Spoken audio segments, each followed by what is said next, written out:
Hello, my name is Alun. My pronouns are he, him, and tonight I'm facilitating another session of our longish series of Eotenweard. This is my own PbtA in development of Dark Age heroes facing down evil across the Old North.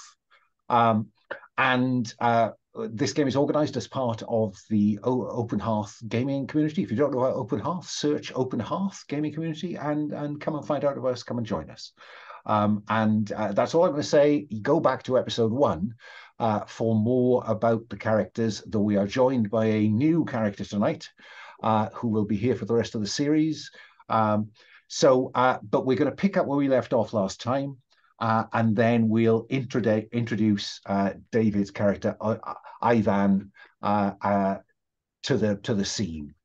So where we left off is two of the villagers, Bedo the outcast, who I think we kind of described as a sin eater.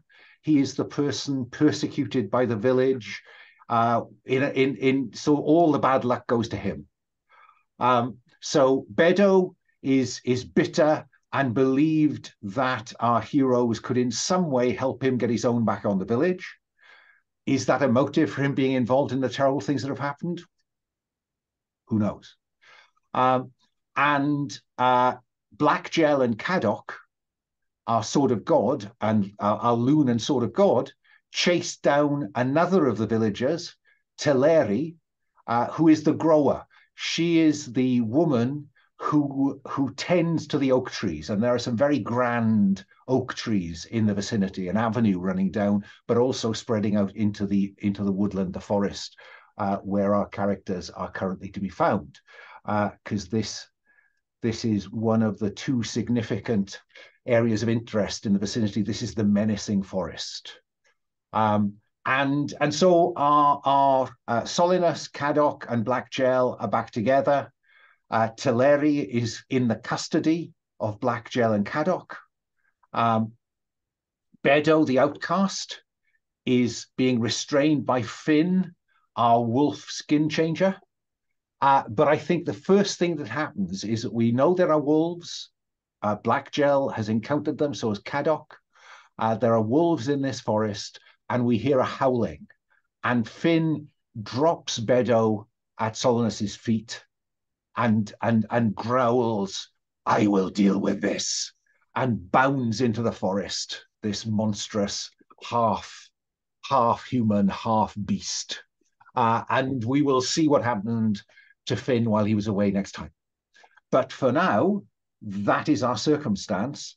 I want to see what, if anything, Black Gel and Caddock want to do with Teleri and what Solinus want to do with Bedo, and then we will introduce our new character. So let me start. Black Gel, you took off after Teleri first. What is it that we see you doing now that you've got her back? I think I'll grab her by the shoulders and go, tell us what you've done. What have you perpetrated? What have you brought upon this settlement? Do I need to convince her? I think you do need to convince her. And I seem to have lost the convince move. Isn't that weird? It's still there. Where is it? On common moves, far left. Oh. Unless I'm looking at an older version. No, you're not. I just hadn't scrolled. I thought I deleted something awful then. So it's far to the left. Yeah, you're quite right. So I think you have sufficient leverage over her. I think I'm going to give you advantage on this roll with subtle, unless there's anybody can come up with a reason why I shouldn't. Because I think that she clearly was terrified when you showed her that acorn, and now she's in your power. So roll plus subtle with advantage, Black Gel. I've rolled a 9, and my subtle is 0, so a 9 it is. Okay. Caddock, do you want to help here to try and shift this in from 9 to 10? Totally, because then it could go to a failure, right? And seeing how I've rolled so far, I totally would do that. But I've got a +1, and I will look at What? her. What do you do? Yeah. I look at her sternly. I mean, we're two of them, and I'll just illumine her and give her this disapproving glare. And Yeah, I think we have the Loon, who is fixated with this strapping, threatening sort of god. So I think that's steel. I think. Yep, I'm pretty sure. I got the blue dice and maybe. I think you did. Wow, the blue dice like me. It's 14. 7+. Their outcome improves by 1 step from 7 to 9 to 10+. And there's no downside for you with that roll. So that's a 10+. What happens then? They do it, so she will tell you, and you choose one. You gain an advantage as a result of the help, or they are awed and their settlement owes you a debt. Shall we deal with what she says, Black Gel, before I ask you what benefit you want out of that? I talked to Fionn. I told her about the power, and she's done terrible things with it. Never trust a loon. Fionn is the Loon. Solinus, I want to give you a chance to integrate any of that with anything you're doing with Bedo at this point. I mean, suppose I would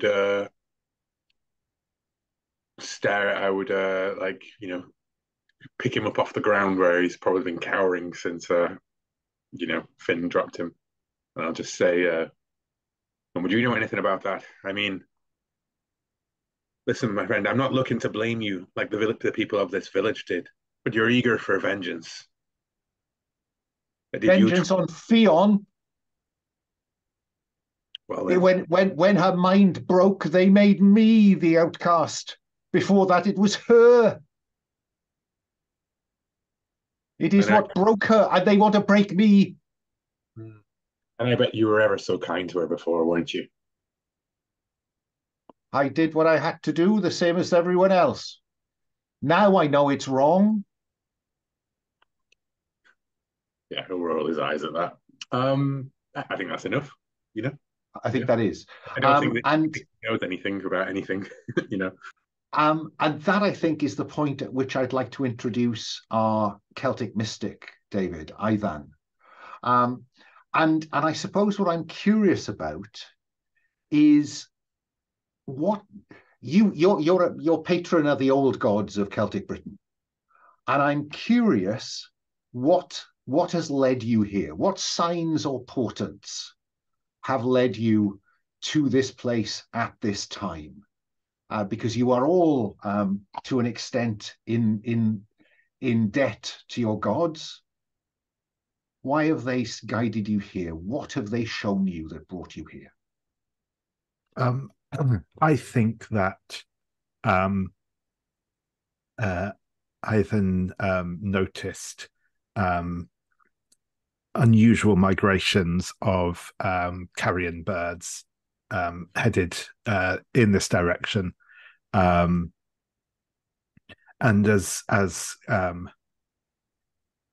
as they've grown closer to the village, they've felt the unquiet spirits, almost like a kind of almost like a literal cry calling him in this direction. I love that. I love that. Is there anything when you step into this little clearing in this otherwise glorious old forest, is there anything that identifies you as a mystic, or is that something that's a bit below the surface?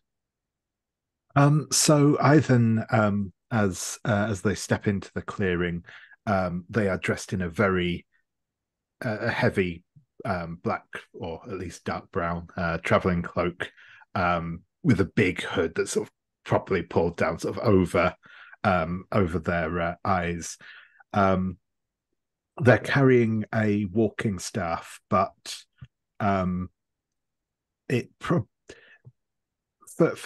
those alert to such things, you can probably notice just faint traces of sigils in the wood of the staff. It looks very naturalistic, but if you pay attention to it, it's definitely been carved and crafted just in a way that kind of preserves the natural shape of the staff.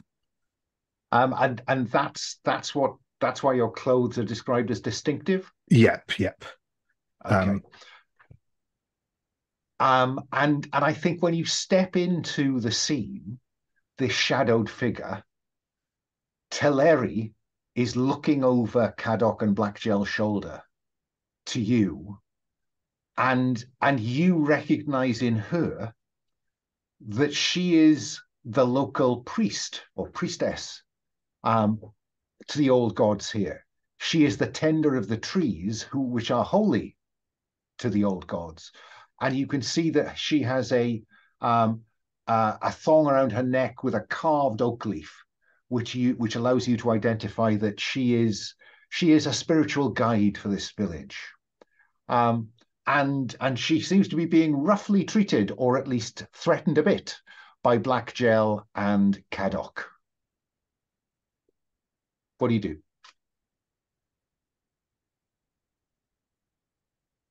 Oh, you are muted. So I am. So yeah, I then will step forwards and just say quite softly, but in a voice that carries,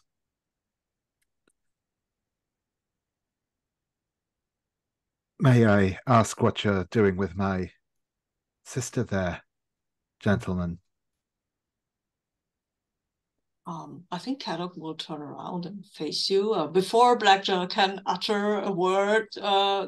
Look at you and sigh, because he's seen you in a dream. Yeah, this is a crossroad, and say to you, this is a crossroads, I guess. Well, she has something to do with the evil that befell Caicaester. Caicaester, is that what the village is called?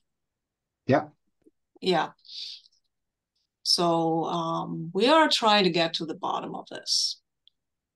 When we showed her this acorn that we found in the middle of a horrifying figure, she said she was ashamed of what she had done. So I think she knows more than well, she knows more, and we need to know, so we can, in the name and for the glory of God, overcome this evil. What is it about Caddock, Blackgell, and Solinus, Ivan, that helps you realize? Have you been sent a sign that you will meet others who you should treat as collaborators or support them? What is it that means that these are people you are intended to travel with?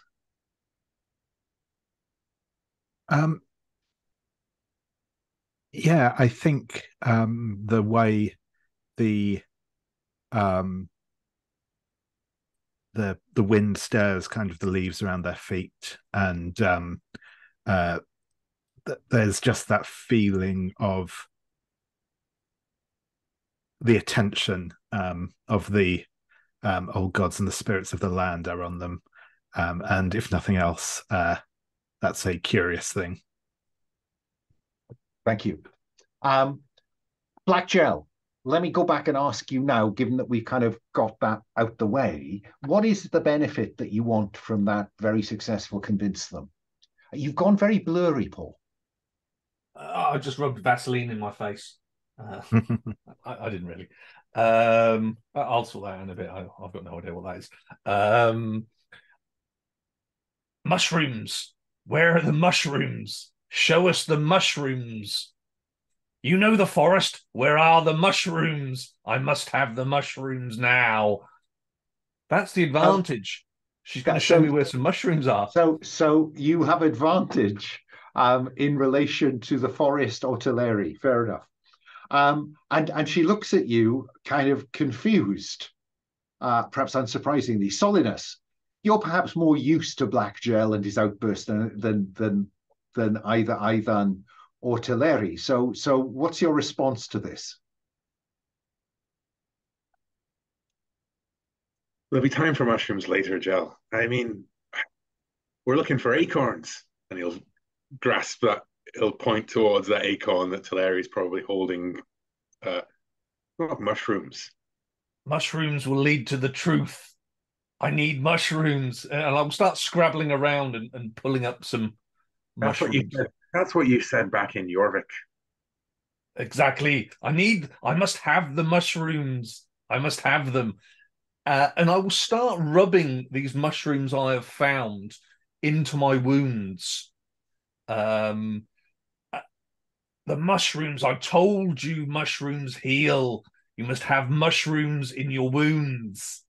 And I will rub these mushrooms in my wounds. Caddock will look alarmed at this and step away. I told you, Caddock, mushrooms grow out of the wounds. Yes, that I've seen, and I will not have that in my wounds. That seems unclean. See the power of the mushroom. No, I'd rather believe in the power of the Christ. Thank you very much. See the power of the mushroom. I would like to use a move that I have no title for, but I have a move nonetheless. Which one is that? The third one down. Is this the this is the one from the Okay. Yeah, I'm just trying to find the data. Yeah, no, I'll give you that one. I could copy it over. I just there's a validation check on the yeah, box. there is. Yeah, let me let me see if I can get that across. The hunters find it. I think that is it. That is it, and see if I can make that appear in place. So yeah, no, do that. Of course. So she's pointed me in the direction of very good mushrooms. So I have advantage. You do. Go ahead. 9 comes down to 8. So that achieves either clear, dying, or erase one condition. I think I'll get rid of dying because I have 2 dots in that. So there you go. See the power of the mushroom. I have a question though, because it says erase condition.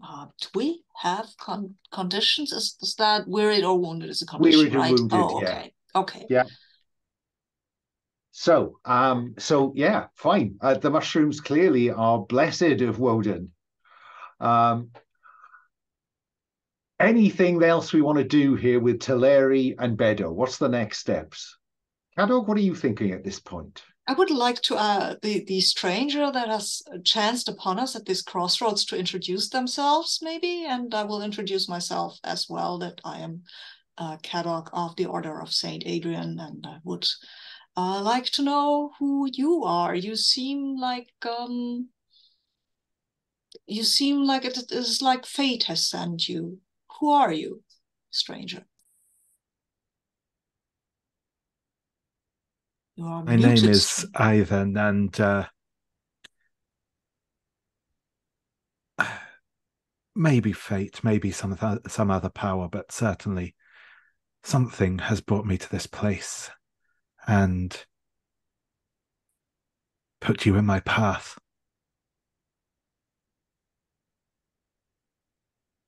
Is that good enough, Cadog?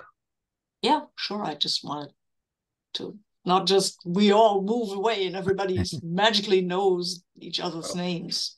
So my name's Solinus, and I'm just a simple traveler. And this here, and I point at Black Gel as he rubs mushrooms deep into his cuts. And yes, so I'll go like, this here is Gel.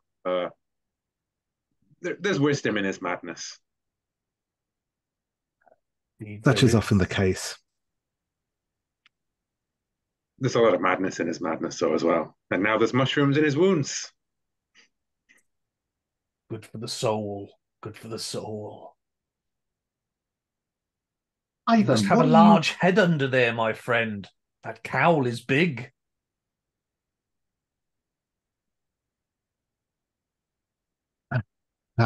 Certainly, Well,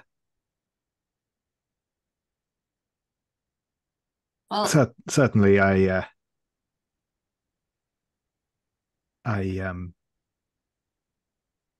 sorry, that's my train of thought. So certainly, I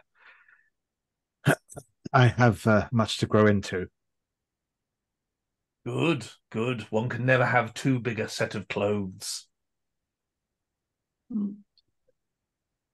I am. Oh, go on, Kadok. You have a local look about you. Do you know these parts? Is there art you can tell us about these trees or this curse that plagues these people? The trees, much and more. The curse. My first time encountering this particular one.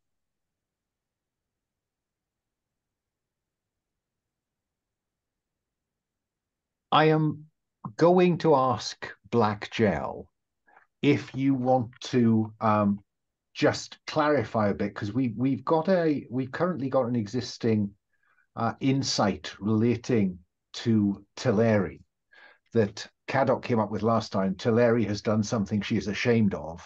Do you want to fill in just the detail there? Something about the woman in the village on the roof. Yes, I will come up with something for that. Fine, just so we don't forget the Fionn connection. Yes.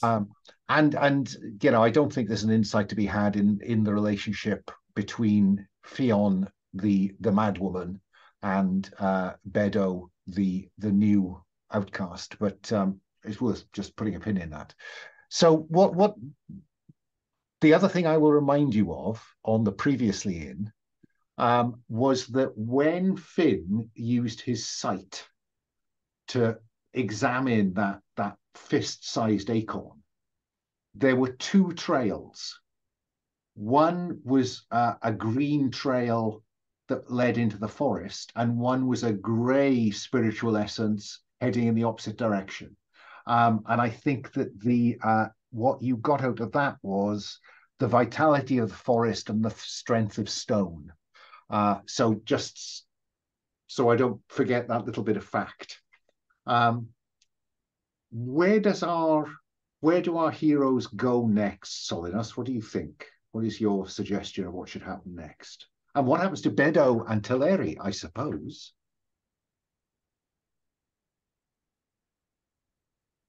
We should I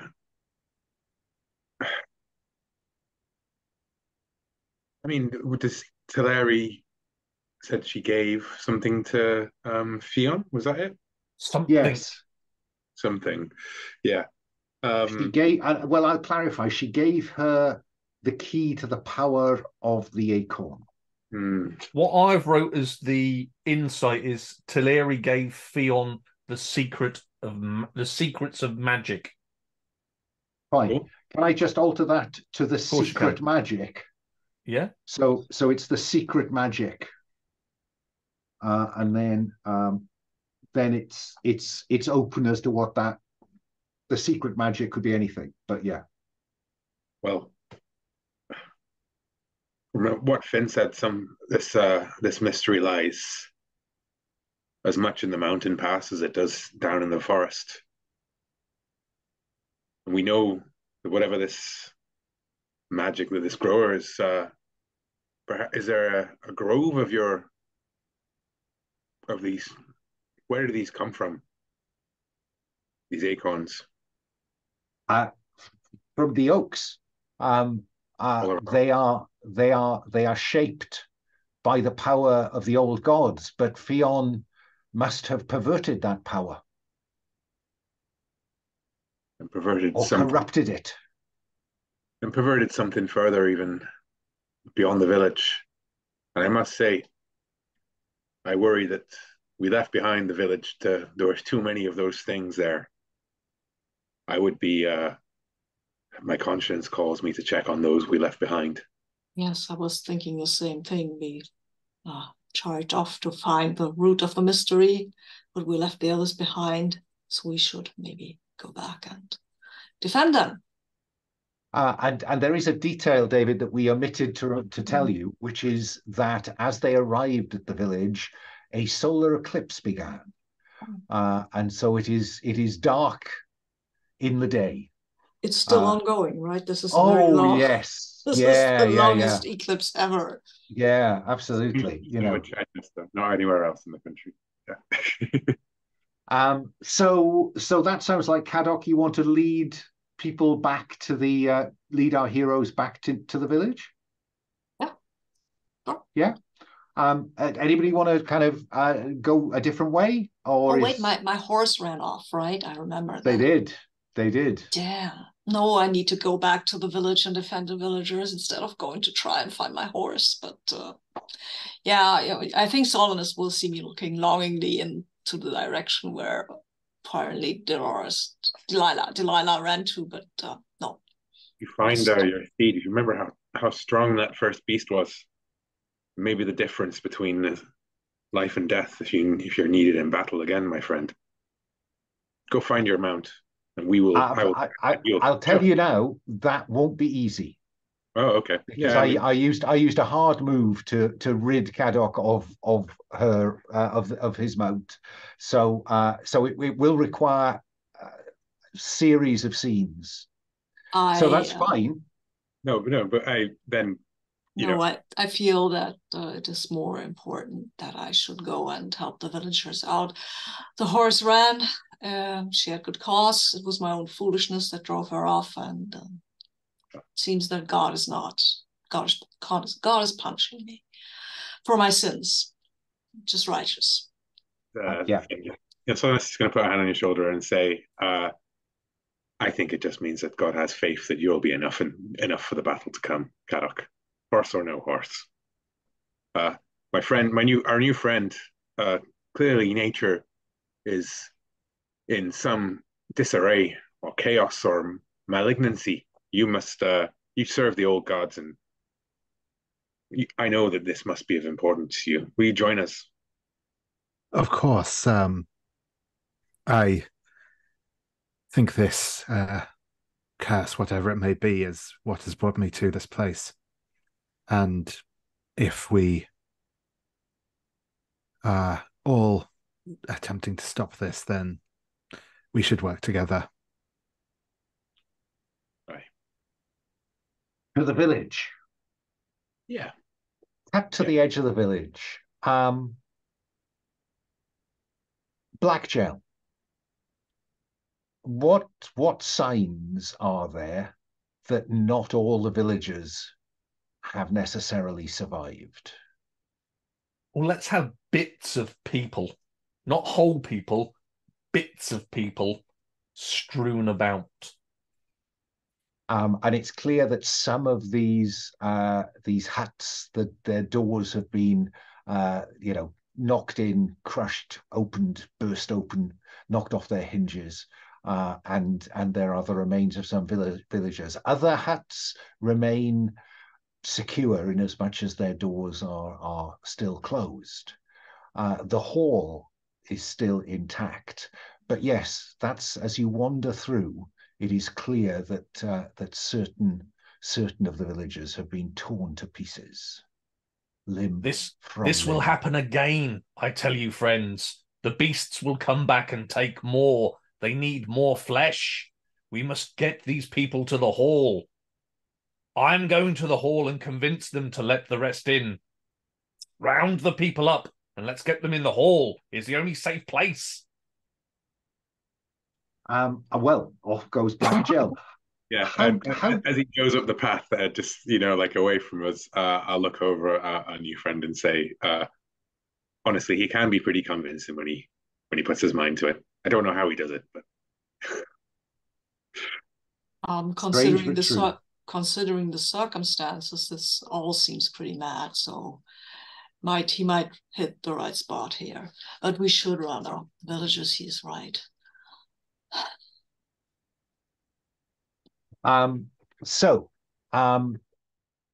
Black Gel goes to convince the Lord to open the doors. What are the rest of you going to do to convince people to come out of their huts? It's still dark during the day, and out there in the mist, there is still the distant kind of these things.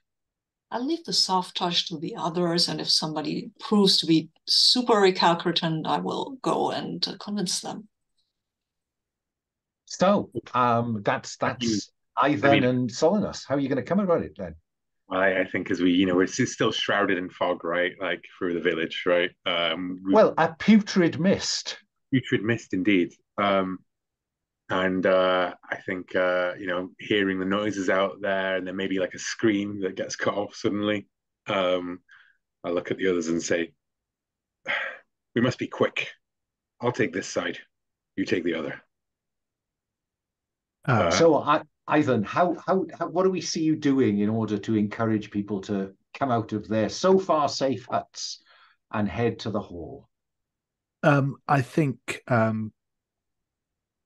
Ivan will be kind of calling on, his the fact that these are Britons here in the village, and will be kind of offering the protection of the gods to them as they make their way to the hall. We'll basically be saying we will be safer if we are together. We can protect one another, and I and my companions will see you safely to the hall. So, yeah, I see you declaring, the protection of the old gods. That sounds like convince them. Sure thing. Yeah. So let's see how good your oratory is. Roll with subtle. Oops. Just got the.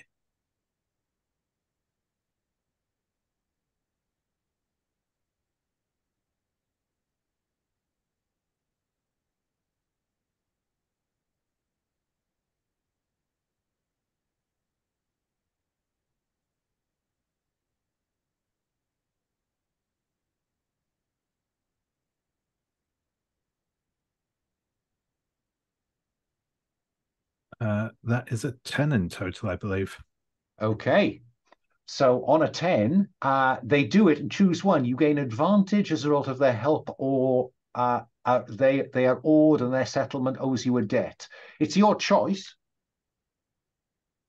I think I'm going to take. I think I'm going to take an advantage, and I think it's just because I feel like maybe this isn't necessarily something that they're going to kind of remember forever, kind of thing, as it were. It's not something that they'll actually feel like they owe me something for. But I think in the immediate aftermath of this, they view me well. Yeah, as a voice of authority, and I think probably Teleri is with you, and she is in good standing in this settlement as well. So I think between you, you begin to shepherd a large number of the villagers to the hall. Solinus, what about you? What's the approach you're taking in the other bit of the village?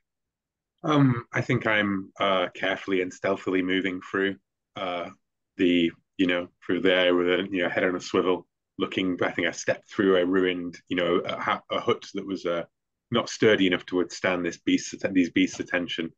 And I'm going to come to one of these doors and because I guess they're all trying to stay quiet and hiding, aren't they? They're not saying anything in there. I will come over to one of the huts, and I recognize as having, maybe I hear a whispered voice in there or something, right? And I just come and go, "Hello in the hut. You must come now. It is safe in the hall. The Lord has opened his hall to you, but your house is not strong enough to withstand these beasts. You must come with me now." While there's Let's try convince them then with subtle. Absolutely terrible. So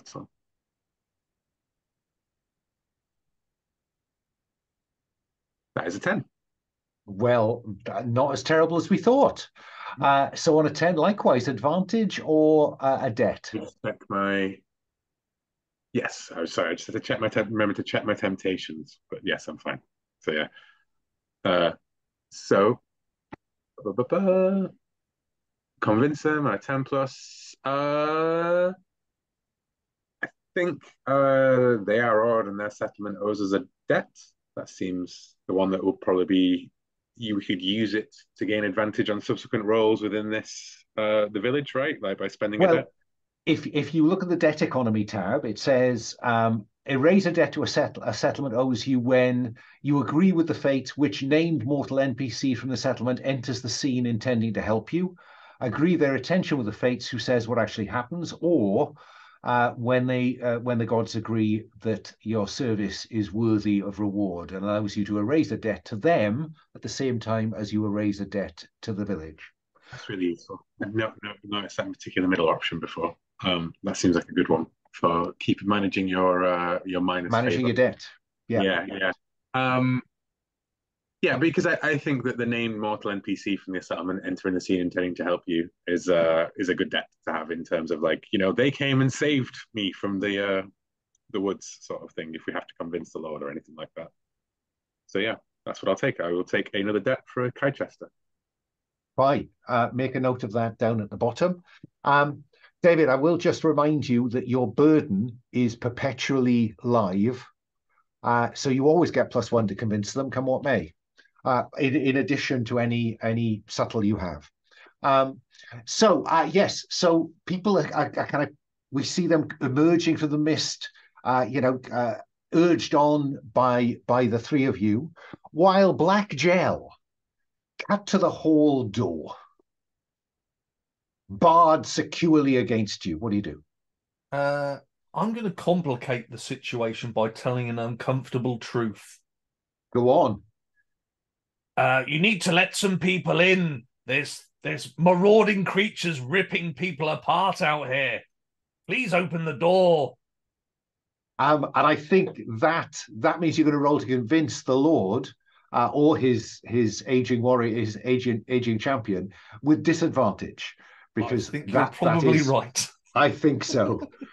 There are marauding beasts out here that you locked the door in the first place. Now open it. Do your thing.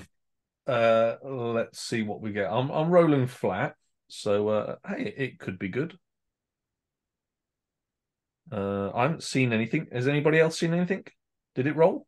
Didn't for me. No, I've got no. Paul got 6 and 4. There it is. There it is. Oh, damn. If the other one had been a 4, it'd all been good. So 5 flat. 5. I'm going to have to invoke my calling to try and be slightly more convincing in a not very convincing manner. Well, how does being a loon play into being more convincing? Because they clearly think I'm full of crap. Oh, right. I mean, I'm an idiot. What kind of idiot would turn up at your door and say that? They may be curious and open the door. So they disbelieve you because you are mad. Right. You've got a debt on the help yourself move. And by all means, re-roll 1 or 2 dice. That's a hard one, isn't it? I really think only the 1 needs re-rolling. So, yeah, hey, there's a 50-50 chance it could go well. Hey, how about that? Winner. On an 8. Of course, there's not marauding monsters outside, you idiot.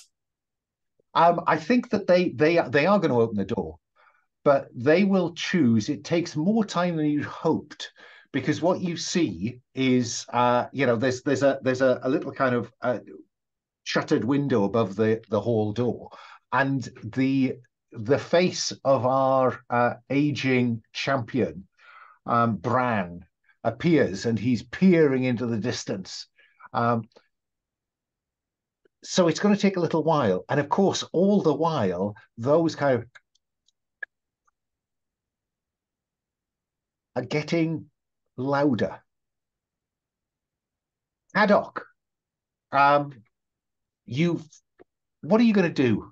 Because I think it's fair to say that some of these creatures that obviously have pursued some of the locals into the mists hear the hubbub of people saying, yes, I'm sure it's safe. He brought us the protection of the old gods. But of course that whispering is carrying. Yeah. What do you do, Caddoc? I'm gonna make noise to draw these creatures to me. I mean, Okay. I don't have a shield, right? But I have a sword, so I will find something I can bang and yell and try to get a. Well, also what I was going to do is try to get a to look about me to see what I could use. A, for defense. B, to get these things to me. See, where are they anyway? So okay, let's have you roll with sense, yes. Caddoc. But -1 because I'm prideful and I think I know best anyway. You do. Yeah, sad but true. Yeah, but come on, dice roll, be nice to me. These are blue dice, right? Come, you can do it. Yes, you can. That's 9. -2 to look about you because of your longing. Still a 9. And +1 because your sense. Absolutely, I see. Sense. Sorry, Yes. you have some sense. I'd forgotten you had any sense. I do have sense. I'm not subtle, but I have some sense. Enough said. And so yeah, so ask me a question or state me a bit of fiction. Where do you think you could get far enough away from these people to draw these creatures towards you where you might have advantage because of some defense, perhaps?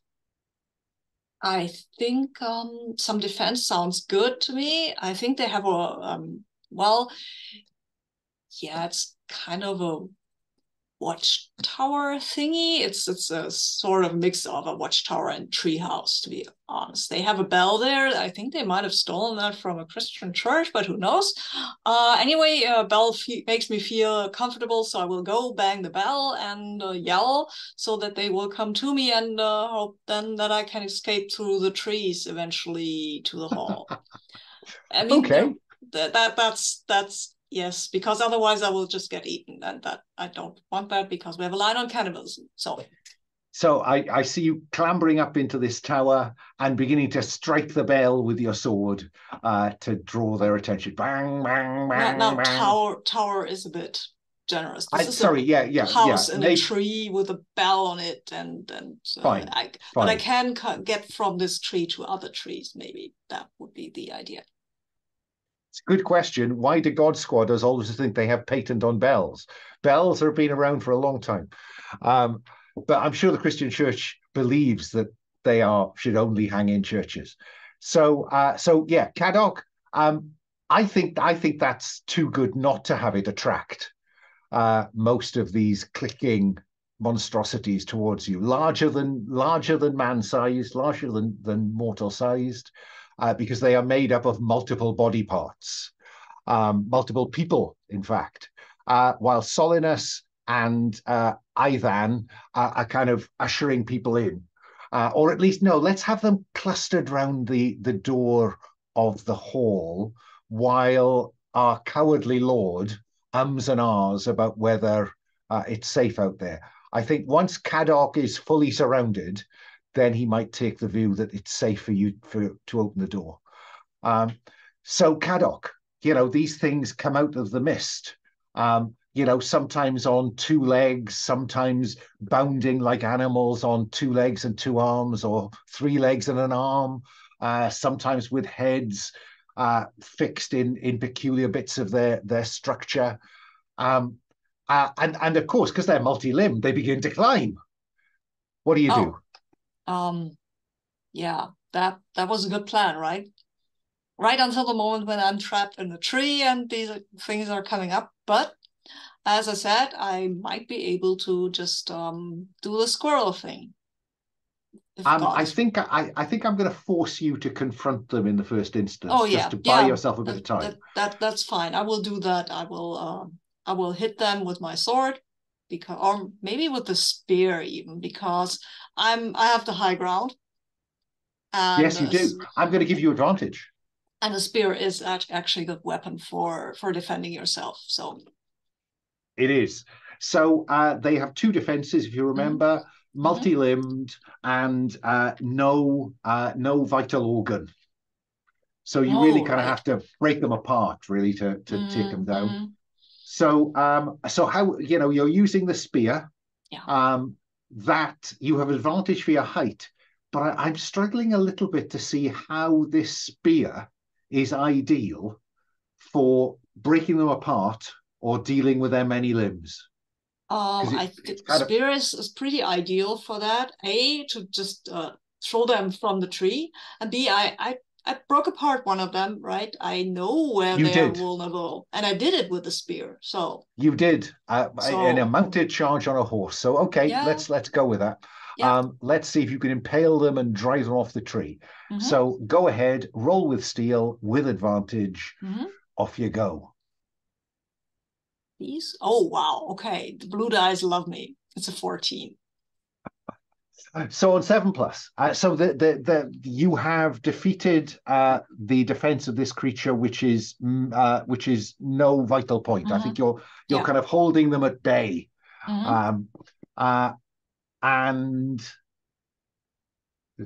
yeah, 7+ defense is erased, and describe what that looks like. But the threat chooses 1. I think one of, while you're trying to keep them at bay with this spear, one of them gets close enough to kind of scratch your leg or scratch at you with its limb. And so I'm going to inflict harm on you. So that would be 2 harm, but your mail coat you can choose to have that make a difference if you like. Okay, that's fine. Yeah, so 1 harm. Oh, but I also choose 1. You do.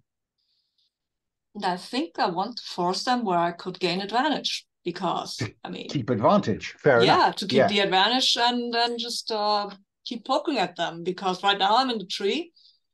I'm over them and they can scratch at my leg, but I have these leg braces, whatever these things are called. Whatever they are. Yeah. Greaves for legs, braces for forearms. Yes. The advanced D&D Dungeon Master's Guide is still in here if you dig deep enough, Yeah, I should have known that I translated one of these, so.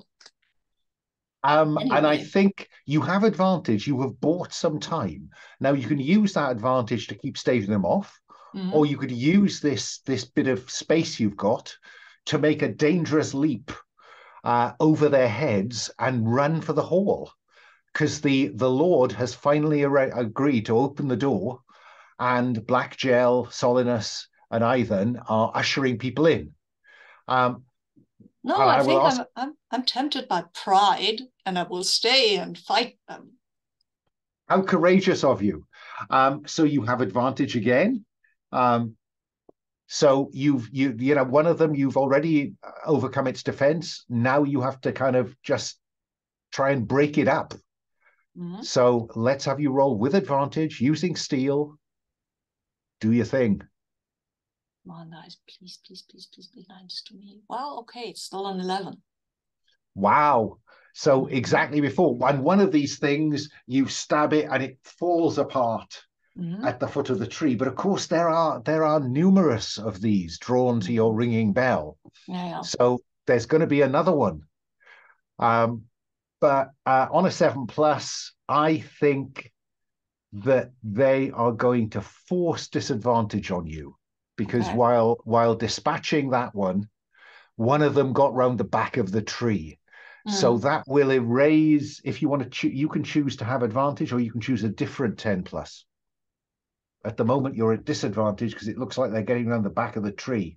Okay, then I will take the advantage back to me. I mean, which means I roll flat. That's exactly fine. Those two cancel. But it does begin to feel like there are a lot of them emerging from the mist. I'm curious, Ivan, are you the last person into the hall or not? Ivan will definitely stay behind the rest of the villagers getting in. Whether one of my compatriots is the last in, I don't know, but certainly after all of the other villagers have gone inside. Fine. Black Gel, do you wait for the villagers to go in, or do you delay with Ivan? Oh, you are muted. I am going to do something, but I'll if it's okay, I'll prefer to flick to Solnus, let him make a decision before I do something silly. Solinus, what are you thinking? I swear, as the Lord opens the door finally, I had my bow and arrow notched, like scanning the mists. And as I hear, like the sounds of battle coming from further on, I'll just swear and go running into the mist myself to go help Caddoc. Lovely. Before you do anything eccentric, Black Gel, I just want to describe what is about to happen, which is you hear mad cackling in the mist coming towards the hall. And a figure begins to emerge. It is Fion, the dangerous loon. And that's where we'll take our first break. And you can still do something eccentric when we get back, but I'd like to have her in the scene before you do that. It is 3 minutes past. Is a break till 10 past long enough? 10 past it is. See you then. I think we'll start with Solinus running through the mist, bow knocked towards the sound of a confrontation going on around this tree come lookout post that Caddoc has clambered into. What do we see as it emerges out of the mist, Solinus? I'm seeing Caddoc still with several of these beasts, clambering towards them, clutching, and I think I, kneel down and take aim and fire. And I would like to confront it and use my moves that I've not had a chance to use yet. When you confront an unsuspecting foe with steel, roll with advantage. Indeed so. Go ahead, roll with advantage.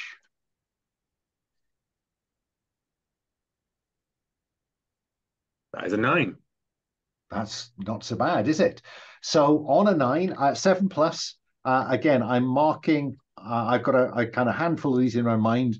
Caddoc has already taken down 1. Each of them has the same 2 defenses. So on a 7 plus, defenses are raised, as you describe. You've said what that looks like, but the threat chooses 1. I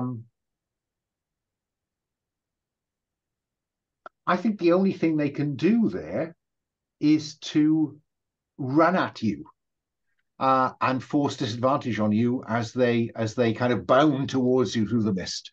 I think the arrow slams into one, right? And then another one slams in, and then one of the heads turns around, and then the whole body sort of like rolls backwards in this weird perambulation. And Solinus is just firing arrow after arrow into it, and it's just coming straight on at him. We'll have a chance to do that before anything else next time around. Caddoc, you are still in this location. There are several of them still down there. One has just peeled off to go after Solinus. What do you do? I think I need to get off this tree. What do we see you do? I think what we see, Caddoc believes that this is a Christian bell, so, and it's probably rather heavy, so he'll just cut the rope is the word, the rope that it's transfixed, just to give himself a little more space to move, and then he'll just as the bell drops on some of those monstrosities, he'll try to get off the tree and over to the hall. That sounds like face a challenge more than anything else, doesn't it? I was very afraid of that. But I think it's a challenge with steel, because I think this is about your physical prowess. Cool. So I don't think it's a cunning plan. No, it's not a cunning plan. It's not subtle. So it's not steel. A cunning plan. I leave these to Blackchild. Okay, but I am prideful, and I think, hey, what can go wrong here? So I take -2, but I got +2, so yay! Come on, let's see how this goes. Wow. Okay, these blue dice. Come on. Did you see that? I mean, this is beyond a joke. Last time you didn't roll over 7, I think. No. So yeah. So on 7 plus you do it. On 10 plus, you say how you gain advantage or impress the watcher a watching mortal NPC enough for their settlement to owe you a debt. I think advantage, because there isn't an NPC watching, really. Yeah, that's fair. I think it's the bell thing, right? I hit one of these things, and the limbs are very confused with the bell, and so they think that the bell is maybe me, or well, anyway. And also there is Solinus shooting at them, which is also very helpful. And I will yell at Solinus, get to the hall, get to the hall. And so you are at advantage for this race to the hall. But let me cut back to the hall, where out of the mist is coming this cackling figure, which we, the audience, and you, Black Gel, will recognize as Fionn, the dangerous loon, who we saw previously perched in the kind of cross poles at the top of the Lord's Hall, cackling as she saw everything that was going on and laughing as she was seeing everything that was going on when you arrived. And she emerges from the mist. Black Gel, do you want to do something eccentric as you were planning to, or are you going to do something else? Yes, I will. I will turn to is it Idan? Ivan. Okay, I don't see a V, but English isn't my native language. Double D. Welsh isn't your native language either. No, Ivan, she is evil. We must deal with her. I will lead her away and distract her. You do something, and I'll look you in the eye as I run out of the hall and then going, I'm the loon of this village, not you, woman. Is this capering fool? I think this is well, I want to distract her, so I'll say a lot of things. It'll actually be I mean, speaking in tongues, I can sit there all day and go blah, blah, blah, but it's not very interesting. Okay. It's just that both of them could grant either an advantage. And to be honest, it sounded more like acting than speaking. Okay. Yeah. Let's have you caper. I've got less skill in that, so it makes sense to roll that one. But I would like to hear some aspect of your life before you were touched. We know that you came ashore at Edinburgh. You love this one, Alan. I do.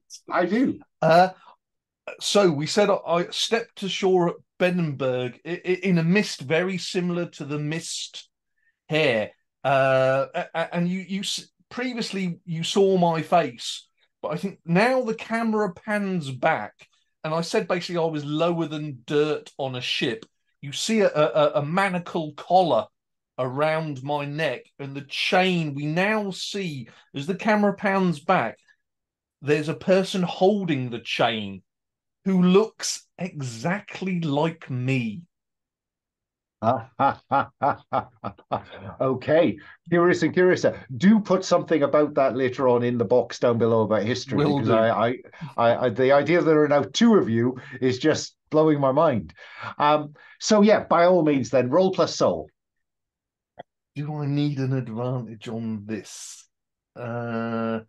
Yes, I will grasp in my hand the charm from the Battle of Therenglass. Fine. It's a shame to lose it, but I think I need it. Fine. Yes, that charm that you managed to scour the battlefield to find. So it's a one-use item, but it does work. I did sort of. Who knows? So success. I've rolled 8, basically. Okay. On a 7 plus, pick one. You're beneath notice and gain advantage to stay that way. You're considered harmless and gain advantage to exploit that situation. And of course, in any advantage, you can always pass it to another player. Well, they both sort of do the same. I think the second one. Yeah. She ignores you, but she looks at you as you dance about, capering like a fool. So there is an advantage on the table, Ethan, if you have an idea for what you'd like to do here.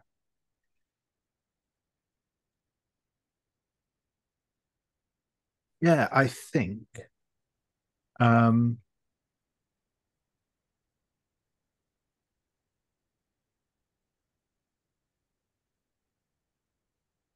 I think that Ethan is going to is interested in knowing more about this this Fionn.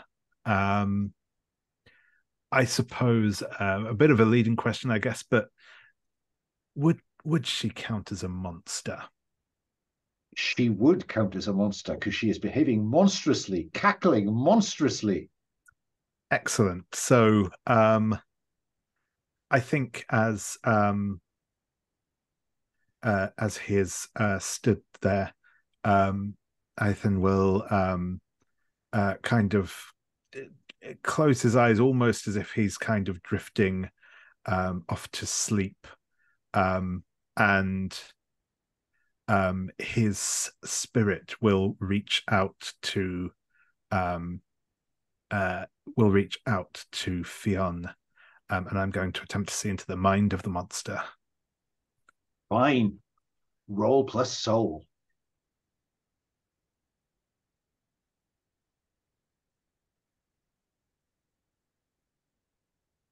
Well, that's that would be That's a handful, 14. isn't it? Yeah.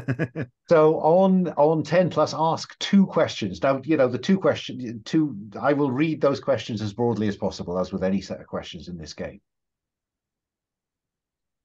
I'm going to ask, do they know of the monster? Yes. And I mean, now I look at that question, it's a pretty closed question. The answer is yes, they do. But it would be much more interesting if how is this communicated to you? Is this a vision? Is this some insight into her memories or what? Or does it force her to monologue? I think I'm seeing this as almost like the two of us briefly entering like a dream state sort of thing where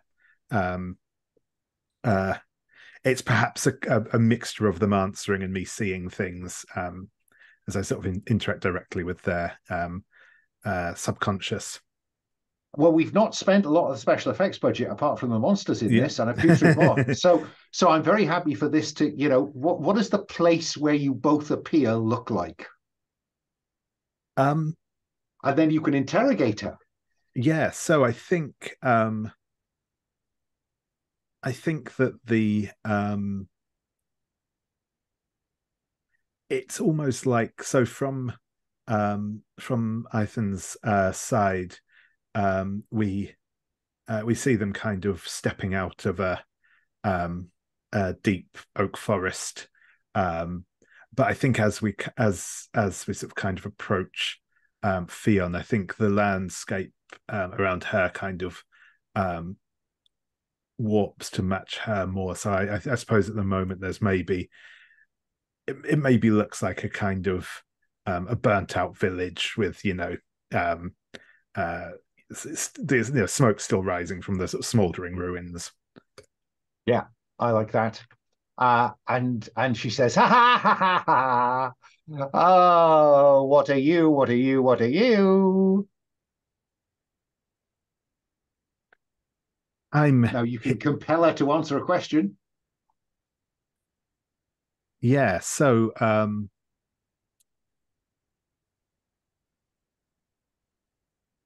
say I am here to help the people of this village who have fallen under this curse. And what are you planning to do next? This is no curse. This is retribution. This is the retribution of my master. My master has taught me how to do these things.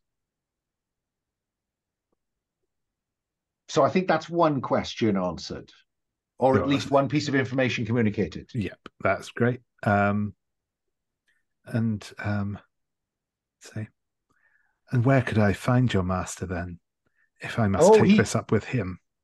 He has gone. He has gone. He goes to preach the word. He goes to preach the word elsewhere. He has left me to complete his work here. I have raised the evil. I have raised the dead. The dead will scourge these unbelievers. Well,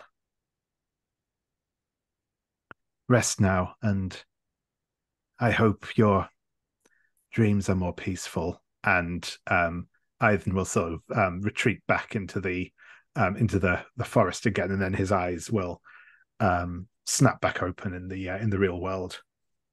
And we're back in the room, and where she continues to now cackling and saying, let me cut to Caddoc and Solinus. Caddoc, you have advantage to run like the wind back to the hall. Solinus, are you gonna, as soon as you see Caddoc hit the ground running, do you run, or are you going to try and cover his escape? Yeah, I think it's there's that one charging at me already, and then Caddoc is fleeing as well. But we're heroes, right? So what would Caddoc do? Solinus will cover Caddoc's escape. Fine. Because they're still closer to a bunch of them than I am as well. So yeah. Yeah, I think you are at disadvantage if I remember. So Caddoc, you're at advantage to run, but I think Solinus, can you kind of hold back and turn this disadvantage into an advantage for you? So Can I give my advantage to Solinus? Oh, you could. Yeah. I will. How would you do that? How would you do that? I will. Well, I'm passing him, right?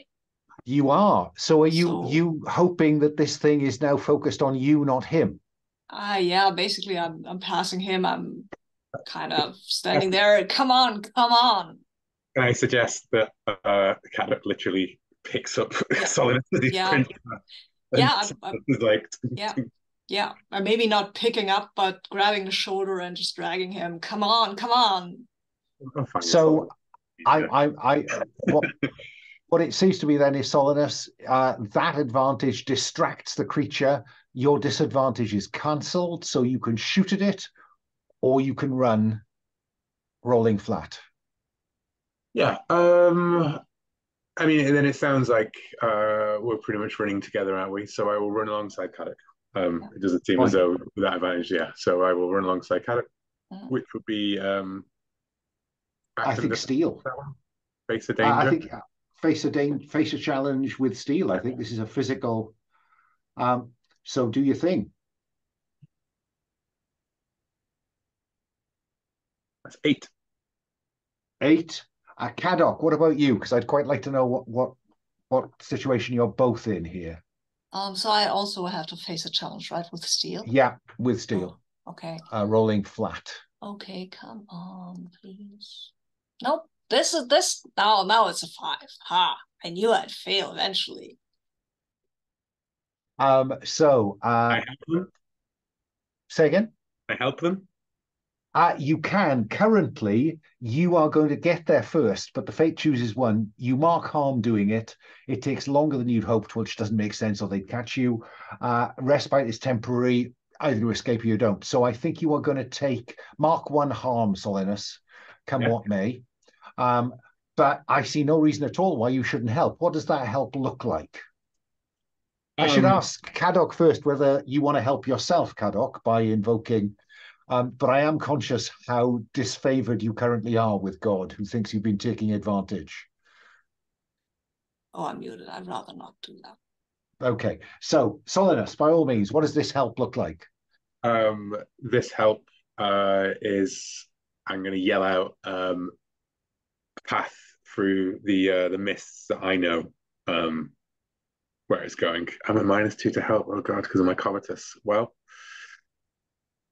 I'll have to roll with it anyways. Let's see. So I am. I remember the pass through the mist. I have good perceptions. I will yell to Caddoc. How we can go through some of the structures and slow them down so that we can make a break for the hut without getting lost in the mist ourselves. So this is remembering a way back that you think will get you there and distract it or delay it. Yes, exactly. Yes. Roll plus sense. Yes, which will even out my -2 to help someone. There you go. How the fates conspire. Nice. That's an 8. So I do improve theirs by 1, but I You share in do, the consequence, I believe. but I think that given that that fail is now, again, you're going to take, I think you're going to take some more harm as you clatter and clamber over this stuff. And Caddock too is going to take a point of harm. And I don't think it's the kind of harm that your mail shirt's going to get in the way of. I think this is, banging your shins and spraining your ankle as you try to follow Solinus under this wagon over this, round the back of here. Yes, reminds me of my youth when we were training for stuff like this, and we didn't have armor back then anyway. And that sees you racing back to the hall. You will get there before your pursuers. Meanwhile, she is cackling. Black Gel, she's ignoring you. You are beneath her notice. She is focused on Ivan. What do you do, Black Gel? Are there any other creatures about? No. I think probably you will hear the clicking from the direction that Caddock and Solinus went. There will be creatures pursuing them back. But right now, no, not in your kind of scene. I think I'm going to draw her attention back to me by spouting complete gibberish and doing sort of rolls on the ground. I need her back on, at least showing me some attention. That should give Ivan some time to hopefully conquer one. Yeah. Or speaking. So we do think she's nasty. Now you haven't told us. You haven't told us any sort of overcomes. Do we need to find that out? The bottom line here is that we, the audience, know that she's a bad thing, right? Because of what she said to Ivan. I think that her cackling and her evil cackling makes it absolutely apparent to you, Black Gel, she is not a good thing. And if you like, she will start clicking. I will call the Master's monsters to you. Do you want me to use Look About Me to find her weaknesses? Why don't you do that? Roll plus, pardon me, sense. Sense. So I haven't got any advantage, so 2 dice only. I rolled 7, but luckily I've got +3. So that goes to the big +10.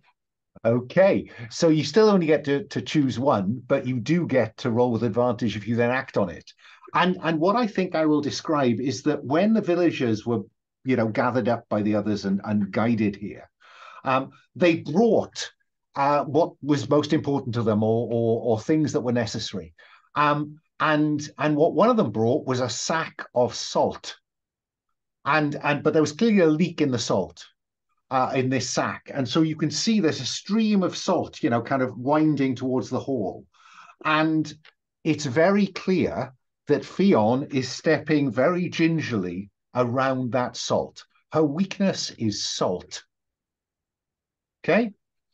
Because you wanted something with a weakness. There you go. It had to be discovered. Nice. It had to be discovered. So Ivan, she's come past the salt.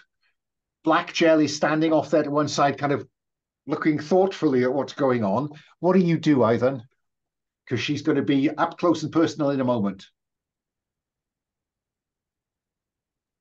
I think Ivan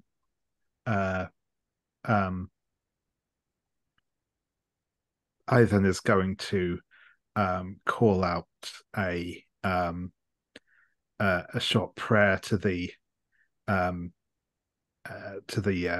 earth and soil, rams his staff down into the ground, and I'm going to attempt to call upon the power of the pagan gods to trap Fionn here. Fine. A miracle and a wonder is called upon. Now, if you go to the Gifts and Temptations tab David, you will Yep. find top left, invoke your gift. Well, you call on your patron to empower your gift, agree with the fates, what success looks like. You've told me that. And roll plus favor. You will find favor very inconveniently placed down on row 56. Yep. Which is you're currently +2. That's Yep, a good indeed. thing. So roll +2.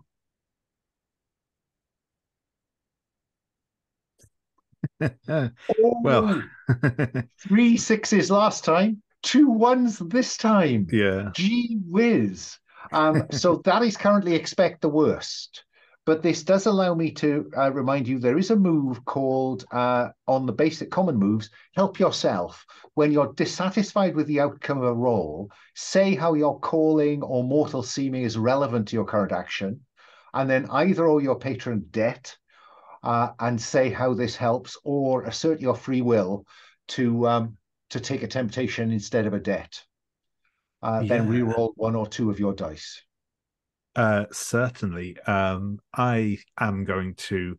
I think I'm going to go for my calling here is obviously relevant as a Celtic mystic. I am calling on the power of the gods I follow. If they won't listen to you, they won't listen to anyone. Indeed. And likewise, I think therefore the most fitting thing here is to owe them a debt for this, because obviously nothing comes without a price. Absolutely not. And you will see down there again on row 57 where it says favor is 2, there's a drop down that says you owe them currently 0, make that 1. Sure thing. Oops, I've scored past it. Oh, has it been? Row 57 is where you're heading. Oh yeah, no, there we go. Sorry, I was. There you go. And that impacts on your favor going forward because there's only so much before they begin to get pissed off at you. So yeah, that turns that absolute fail into, well, I wonder what. Would you like to reroll 1 or both die? I am going to roll both dice as it literally can't get worse. It can stay the same, but not get worse. That is a 9 in total now. Fine, which is much better. So on a 7 to 9, on a 7+, they empower your gift and you succeed. Owe them a debt or mark 1 harm as a blood sacrifice. I think I'm going to mark 1 harm as a blood sacrifice. What does that look like? You know, is this kind of a dagger in the palm of the hand, or do you just pause, begin to bleed? Yeah, so I think we see, as I say, the staff kind of buries itself in the soil, and a thorn grows out of the staff that Ivan is holding and pierces the sort of the meat of their hand, and a few drops of blood sort of run down the staff into the ground, and then roots will surge forth from the ground and wrap themselves around Fionn. Fine. You attract unwelcome attention. So on a 7 to 9, you choose 1, but the fates adds a complication. So which of these effects do you want? You attract unwelcome attention, your gift exceeds your desired effect, your gift takes more from you than you had expected. Oh, you are muted. So I am. Yeah, I think that this is going to draw unwanted attention. I think a display of power this obvious is definitely going to get the attention of something. Yeah, I think it gets the attention of some of these creatures that we didn't know were about at this point. But Solinus and Caddoc, at that point, you rush to the hall. There is Ivan at the open door, staff struck into the ground, calling forth the power of the old gods. Black Gel just off to one side. The two of you arrive, and Fionn is there as well. But I'm going to ask Black Gel first what you want to do, Black Gel. Oh, you are muted. Just working on what David's done. How has that affected her? I know she's bound to the ground, but is that just she can't move and that's it? Well, okay. I mean, what it says, I'll read you the thing. It says, trap someone or something somewhere for this scene. So she is trapped in place for this scene, unless she has some way to get out of that. Okay, but I could still attack her now. Oh, yeah. Yeah. Okay. And I would probably give you advantage because, she's bound to the ground. I have advantage anyway on her, but thanks for that. We can save that for somebody else. I'm gonna pick up some of this salt trail from the ground, pick up a handful of it mixed with dirt, and leap upon her and rub it in her eyes. You shall never see again, woman. Now I will tell you that she has 3 defenses. She has the capacity to command the air, and so as you leap towards her, the mist between you and her solidifies. In order to get through that, you have to use soul, because it is your belief against hers. So roll with soul to confront, to see whether you can steal. So that's fine. And you have, of course, an advantage based on deploying this weakness against her. I didn't roll the 3rd dice. Let's have a look at that now. 12. 6 into 12 at the roll of a dice. So on a 7+, the salt combined with your belief in Woden, your belief in yourself, your belief that this is just not real, bursts through her command of the air. And on a 7+, that defense is erased as you describe what that looks like. You've told me, but the threat chooses 1. The threat chooses to use one of their powers. And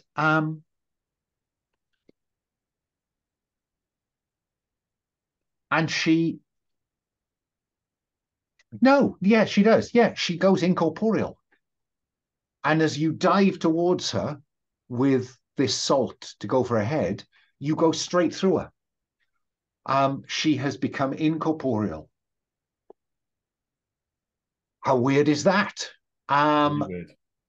Solidness. Plus, I get to choose 1, though, don't I? You do. I beg your pardon. So she's not done me any damage, so I can't really reduce nothing. No. There's nothing else here currently. But I'll take advantage going forwards. I stumble on the ground through her, but maybe I'm behind her now. Fine. Solidness. You see this happen.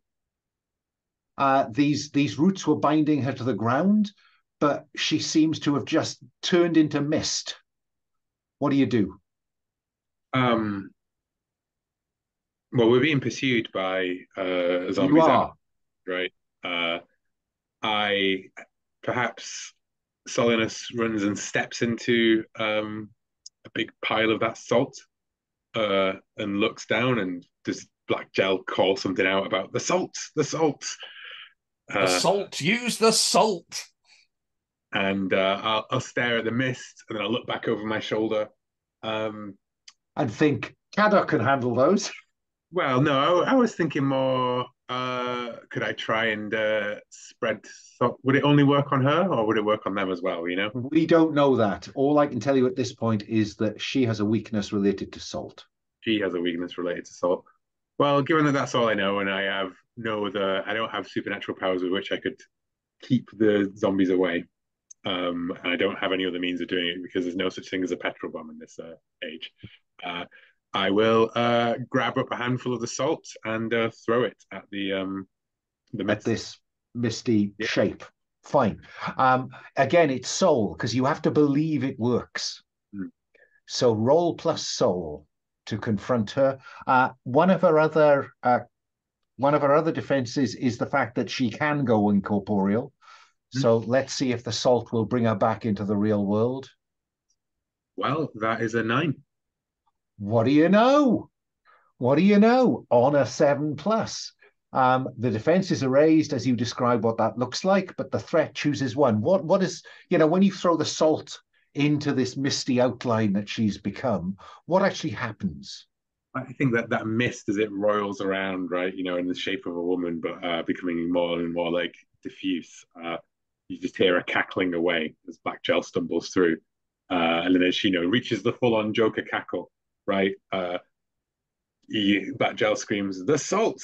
and then spits. The salt comes flying through the misty form, spattering across his face. But as it spatters through, that cackle turns into a scream. And she sort of tumbles out of back into a physical corporeal form onto the ground.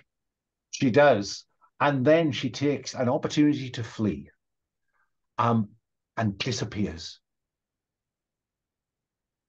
Dun dun dun. It's only 10-2, but it does strike me that is a no. We still have some oncoming zombies. Let's deal with the oncoming zombie body parts. Cadog, Solinus confronted Fionn. You are here. Yeah. Out of the mist behind you are coming 2 or 3 of these kind of lolloping collections of body parts. What do you do? Are we in the hall yet? You are on the threshold of the hall. I closed the door. So you could all just retreat inside if that's what you want to do.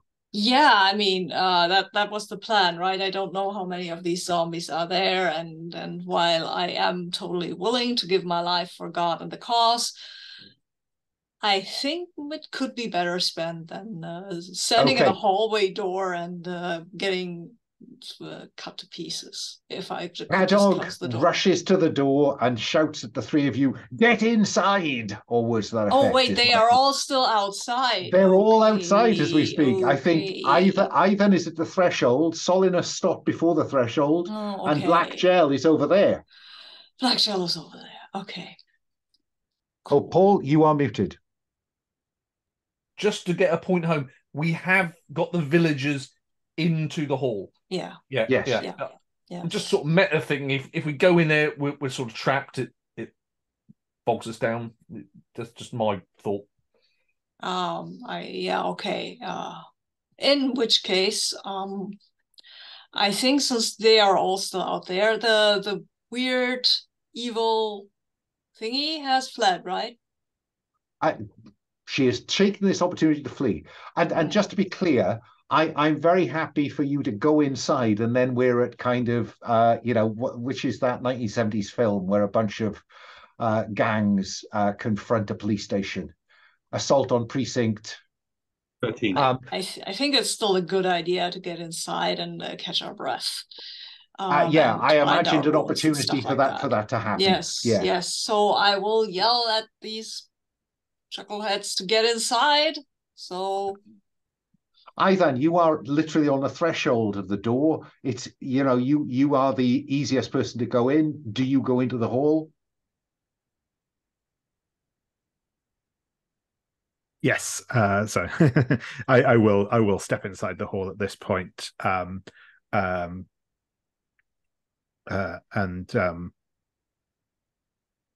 just sort of get in and sort of get out of the way to let the others in. Solinus, do you stay or do you go?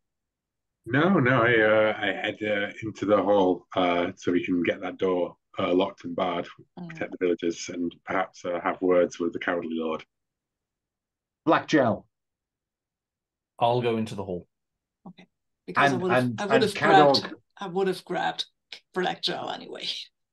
Probably I do, just like move. Cadog closes one side of the door, Solinus closes the other, and the aging champion lifts the bar into place.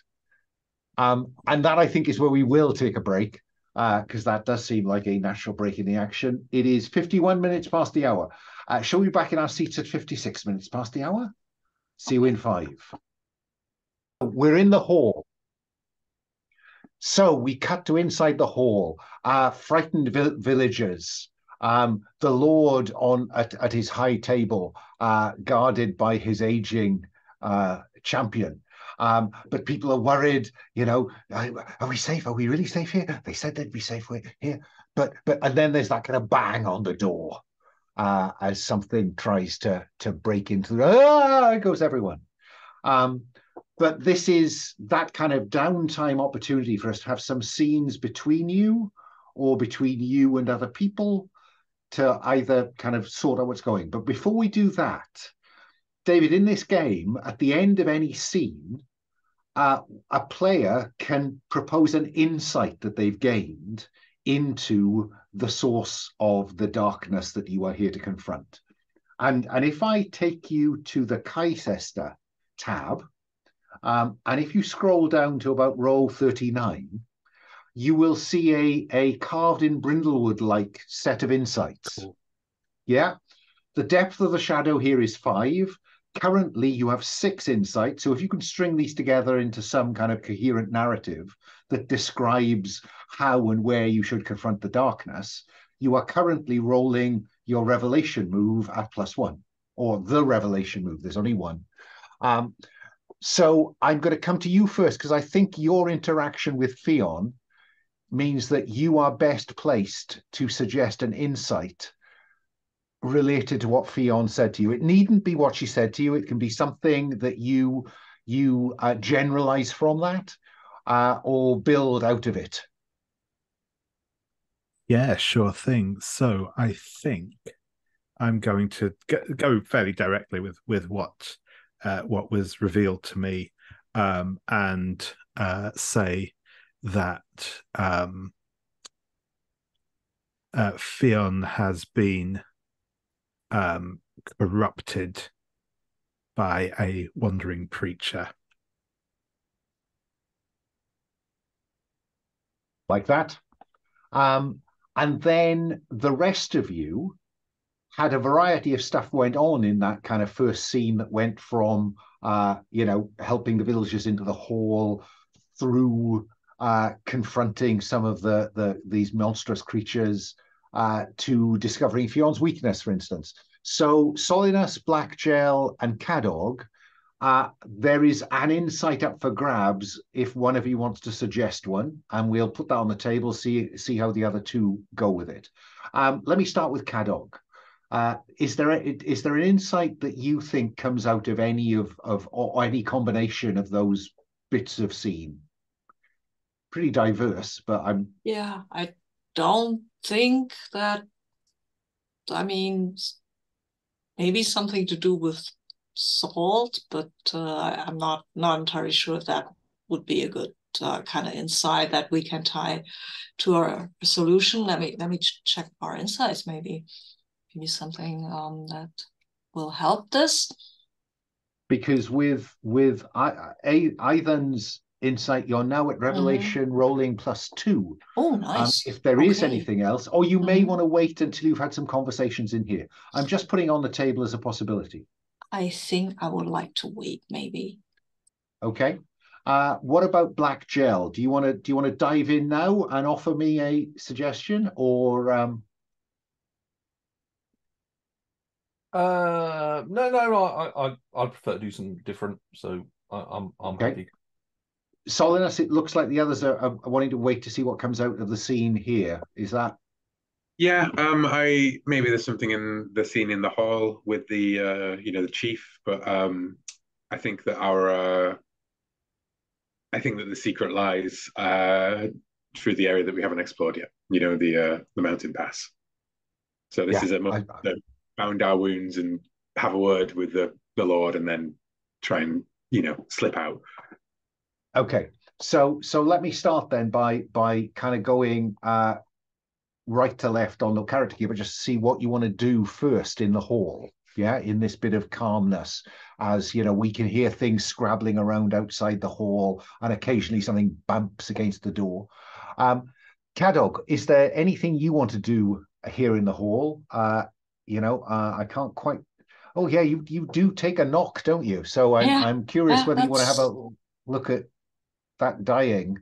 I think just fictionally speaking, Cadog will sit down, and maybe try to figure out what to do about the scratched leg and whatever else he's got now going on. And and it's not like he will complain, but you can see that he's in pain.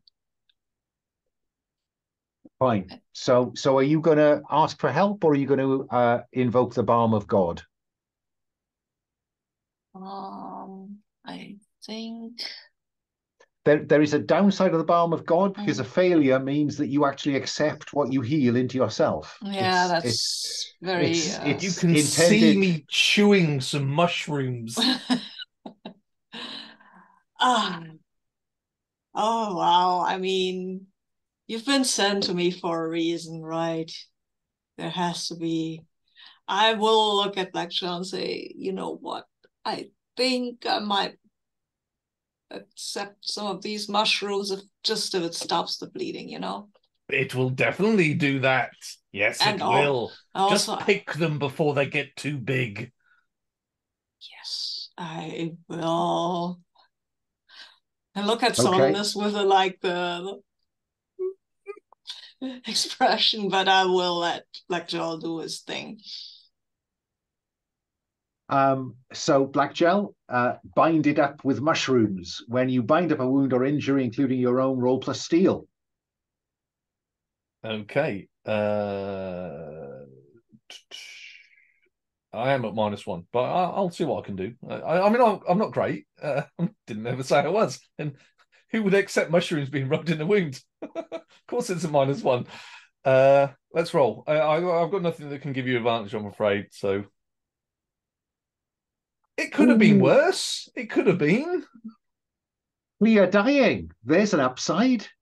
Yeah. But the patient there's much downsides to mine, is there? But the patient is disadvantaged for any physical activity until properly healed. Oh, well, see, it did cure you. You're not dying. You're now just violently ill through shit mushrooms. Yeah. Mm-hmm. So that was Cadog asking for some help. I'll come back around in a bit to see if Cadog wants to do anything else. Ethan, what about you? What have you got in mind in this bit of downtime, if anything? Yeah, so I think Ethan is going to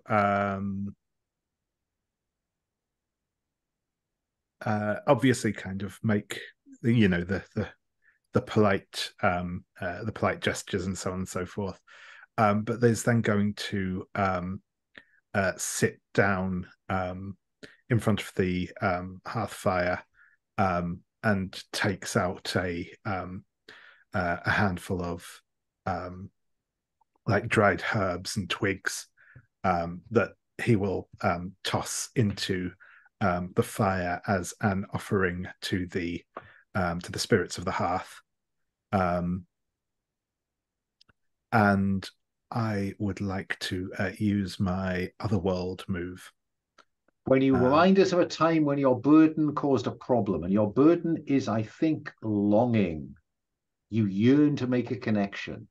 When did that get inconvenient? Yeah, so I think we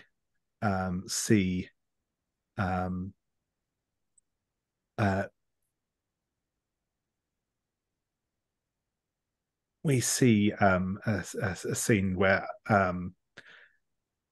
Ivan is watching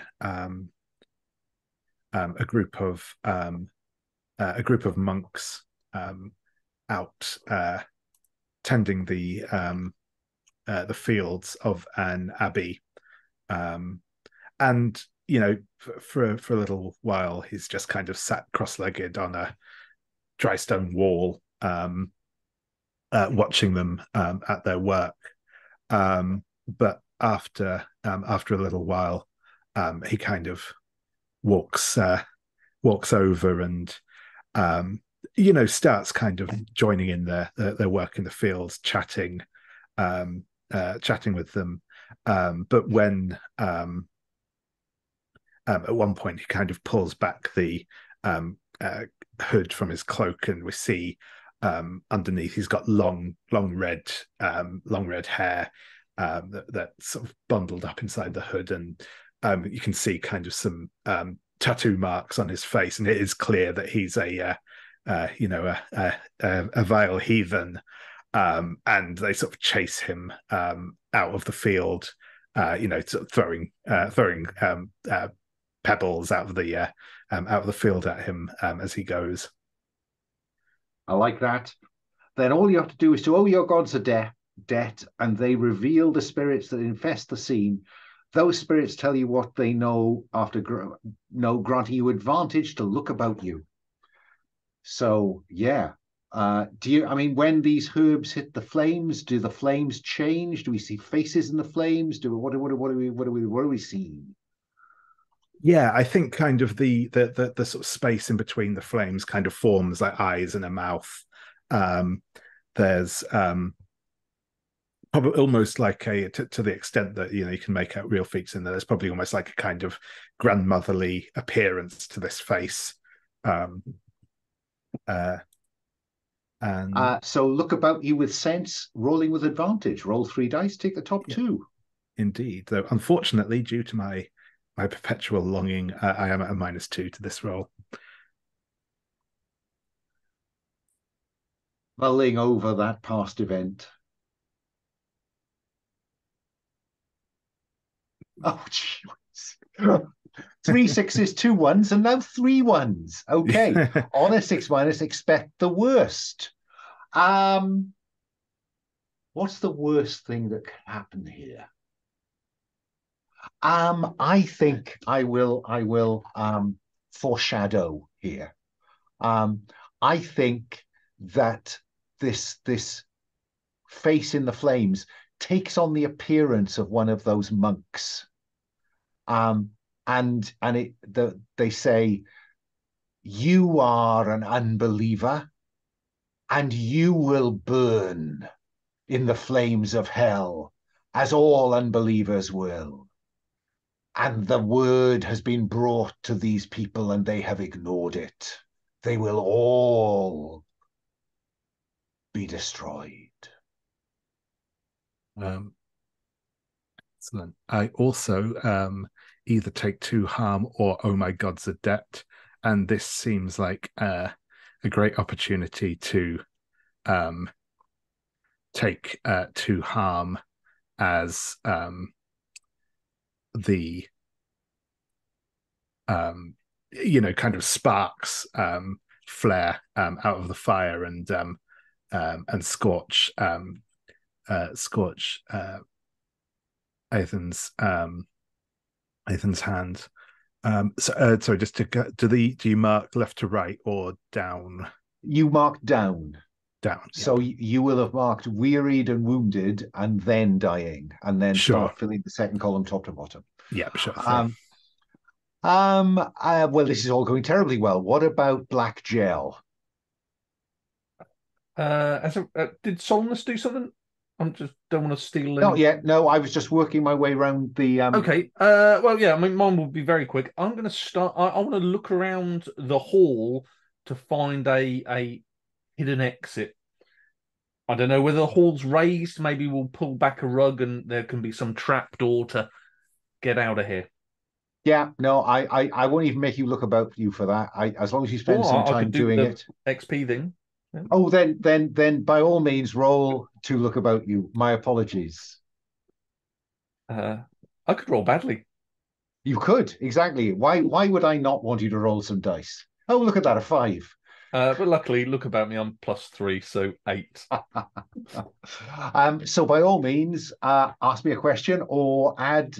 It sounds like you want to add a detail that enriches the fiction. I do. I want there to be a exit at the back of the hall, well away from the door, that is usable. I'm not going to add too much. That's your. I'm not going to step on your toes. I'll have you find at the back of the hall, which is kind of walled off where the Lord's chamber is. I think that there is a shuttered window out of the hall there. Yeah. And finally, Solinus, is there anything you want to start doing with this bit of downtime? Caddock is at how much favor to with the Christ God is at -5 favor, right? Due to owing them, right? But Yeah. we just came through a great big, big acts of heroism, right? Which led to the village us owing us some debts, the village of Caicaester. So They I would did. like to, as maybe one of the villagers comes and like grasps hold of Solinus's cloak and says, thank God you were, like thank the gods that you were there, you saved us, and I will point over to Caddock as they nurse their wounds, and I'll say, it was my man there who did that. Him and he works in the Lord's ways, and have maybe a murmur of recognition go through the church to the hall to see that. And I'd let Just bear in mind, they do worship the old gods here. well, I know they worship the old gods, but the Christian God is hoping to convert these people, yes, and the power of God is here, and this is some respect that they would never have had previously for the Christian warriors, right? I think Teleri approaches Cadog when it becomes clear, when you point that out. And Teleri is the local, she deals with the spiritual here. So I think Teleri will heal the rest of your wounds, Cadog, and cash in that debt, Solinus. That would Can be I- very, very nice, because if I'm at disadvantage to physical actions, that would be really Exactly. So you can clear that. All of that's gone in return for burning that debt. Well, I have two. Can I burn another one to give Go on. to erase one of the debts that Caddock's God takes upon them? Okay, I'm very happy to do that. Just so that Yeah, I think if rolls favor, they're not rolling at -5. just a -4. Yeah, well, yes. it's a big improvement. Yeah, well, thank you. so yeah, I'm very happy for that to happen. And of course, we've got used to Father Boniface being your intercessionary with God, haven't we? Father Boniface will appear to you and say, you have done a good thing today, Cadog. God is a little more pleased with you. Okay. Erase one of your debts. Oh, Anybody want to get engaged in any more healing, or are we as good as we're going to get? I need to go get to my knees and pray now, loudly. Of course, of course. Of course. I also think I saw Father Boniface's face in the fire. Solinus, the mushroom treatment. You keep your mushrooms to yourself, Joe. I saw what it did to Caddock. Now, one of the things you wanted to do when you got in here was to talk to the Lord, Solinus. So I'm going to go to you first this time and say, is that what you want to do? And if so, what do we see? What do we hear? What do we think? I'm going to, Black Gel. Did Black Gel found a way out? Or... Yes. Yeah. So look over at that. Look at as we count our breath. The noise of the banging on the walls outside, and look at the Lord probably cowering away. Right. Sitting in his big chair behind his table. Every time there's a bang on the wall, he goes. Yeah. And I'm going to stride up to the Lord and say, your people need you now. We will seek the source of this evil out in the mountain pass, but your people need you. You cannot look for another member of the weak to blame for your problems. You must face them head on. And I'm going to try and shame him in front of his village to step up and stop being so selfish, so that we don't have complete chaos here behind us as we leave. Okay. I mean, I think that's roll to convince, isn't it? With subtle. Yeah, probably. Yeah. I think I'm going to give you advantage because he is in a position of weakness at the minute, and you are showing him up. So I think I'll give you advantage. That's 11. Wow. So yes, say how you're gaining advantage or impress a watching mortal enough for their settlement to owe you a debt. Take your pick.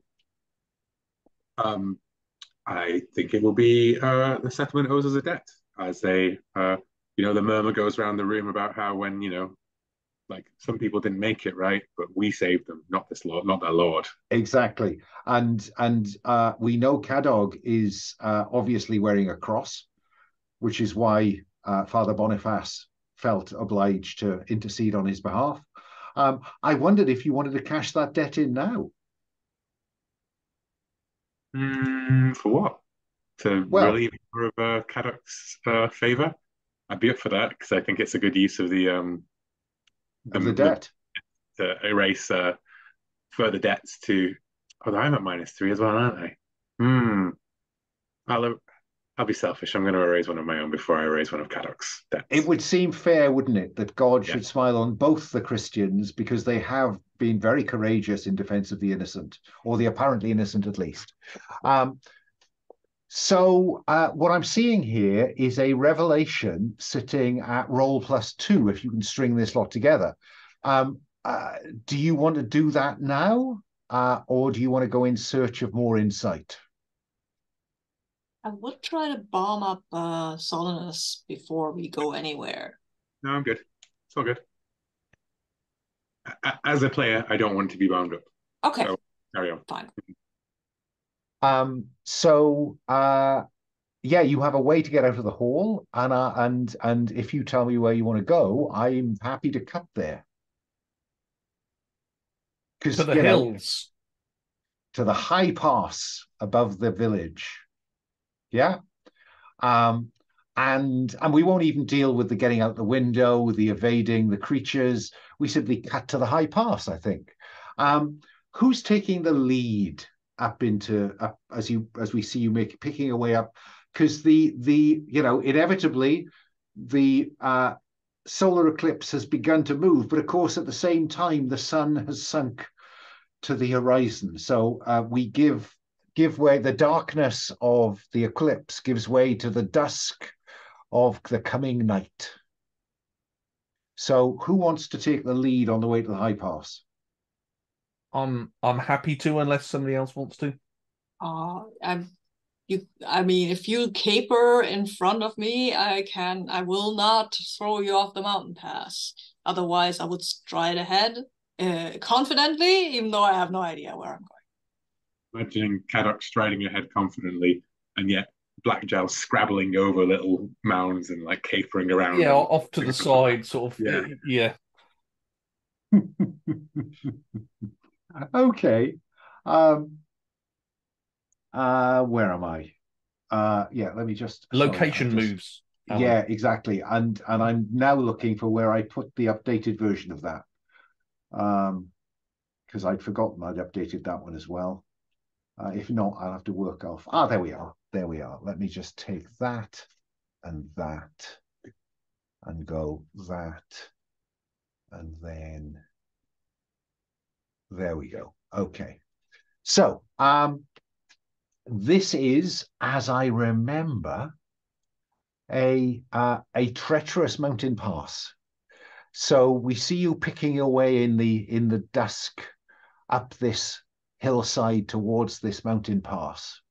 And as you point out to me, the location move says, now, when you first come to a place with this descriptor, the Fates confirms which hero takes the lead and what they do. So who is taking the lead and what are they trying to do? Blackjaw's taking the lead in an effort to avoid the consequence of this being treacherous. Yeah? So, Blackjaw, what do we see you doing to avoid the treacherous mountain nature? Well, I think Solnus came up with a very good idea there with no, off the path. The path is where the problems are. Off the path. Come, follow me. And it's snaking across these boulders. Yeah. It's the path that's treacherous. Only a fool would know that treacherous ground is the flat ground. That sounds like a cunning plan to me. So roll +subtle. to avoid the consequence of this treacherous terrain. Brilliant. Take another box. 6. Oh, Anybody want to? 6. Anybody want to help? Cadog is winning because I think Cadog says if Blackgel goes in front, blah blah blah. So I think this is again roll with sense, Cadog, to just say no, just come this way. And I got a +1. Roll plus subtle. Sorry, subtle. It was subtle. Yeah, afraid so. Oh, it was a cunning plan. Okay. Yeah. Okay. In which case, it's still a flat roll. Come on, guys. Okay. It's a 7. It's a 7. That's good enough. So that avoids everyone taking harm because you successfully pick your way up this mountain path to this place, High Pass. When you first come to this place, the fate confirms which hero takes the lead. I think we already know it's Blackgel.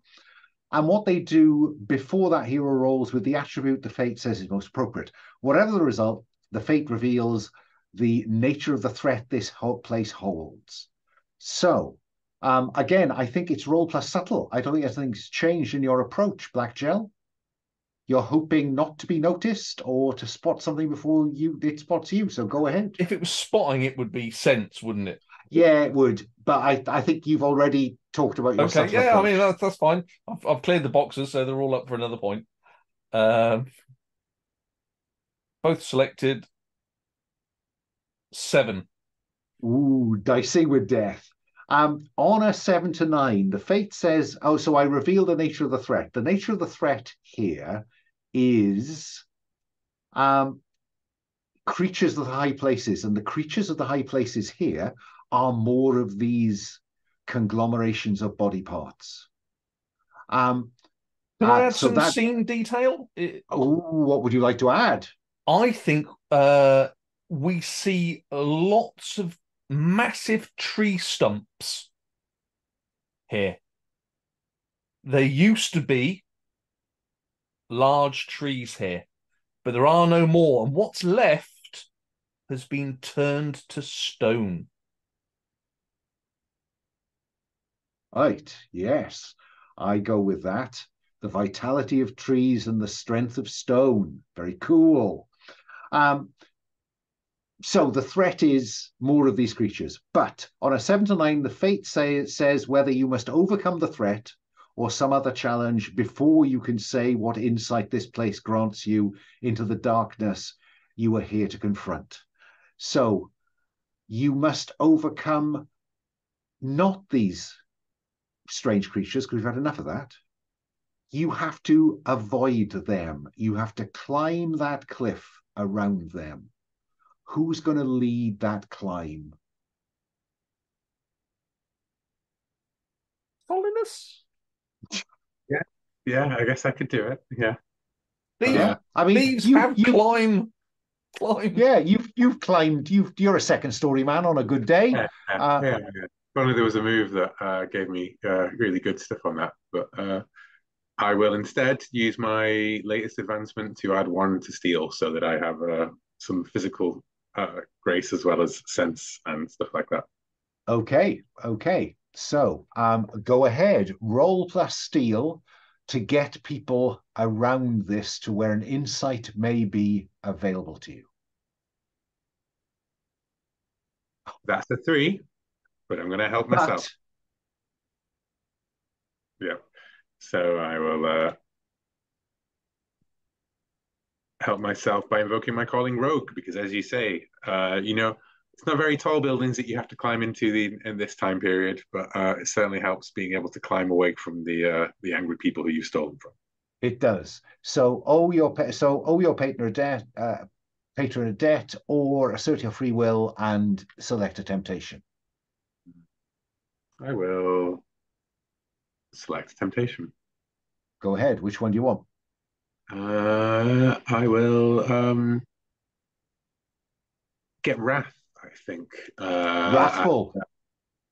As I,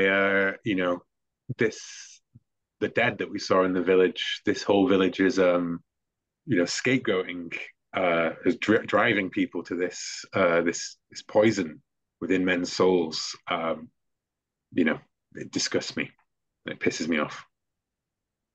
Then re-roll one or both dice.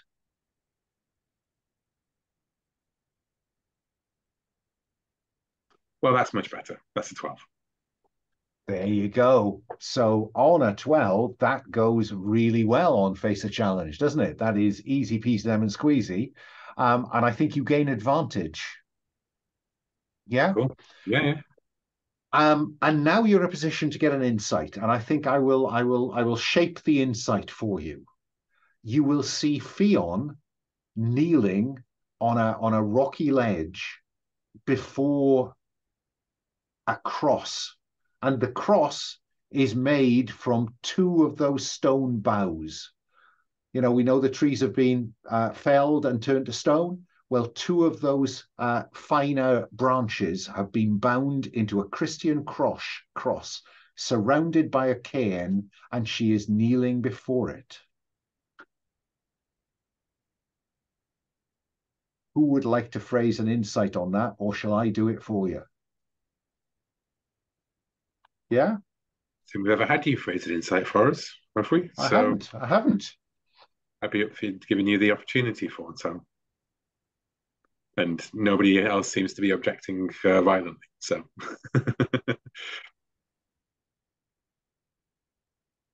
Fionn seems to worship the cross. Now, as you perch on this position of advantage above Fionn as she appears to be praying, I'm going to clear all those little revelation boxes and let us see if you can come up with the solution to our mystery based on our insights to date. And I think I'm going to begin with Haddock. Which one do you want to pick on as our starting point? Okay, should I pick the ones that I found, or can I pick any? No, you can pick any ones you like. Okay, because I think we will start out with the with the village has a tradition of choosing somebody to be a scapegoat, and they chose Fionn, and that was not a good idea. Fine, I will tick that box. It drove her mad. Yeah, okay. Well, yeah. Given that we've started on the Fionn, let me go next to Black Gel. Because she's a loon, you're a loon, you'll have a mutual understanding. I think Teleri. Yeah. We sort of see a weeping here in this location, and it's the villagers that have chopped down the trees. And she's weeping, and the only person that's near her, because she's the sort of beating stick of the village, is Fionn. And Fionn's the only one that's got any sympathy for Teleri, so Teleri gives her the secrets. The secret magic. There we go. What about Solidus next?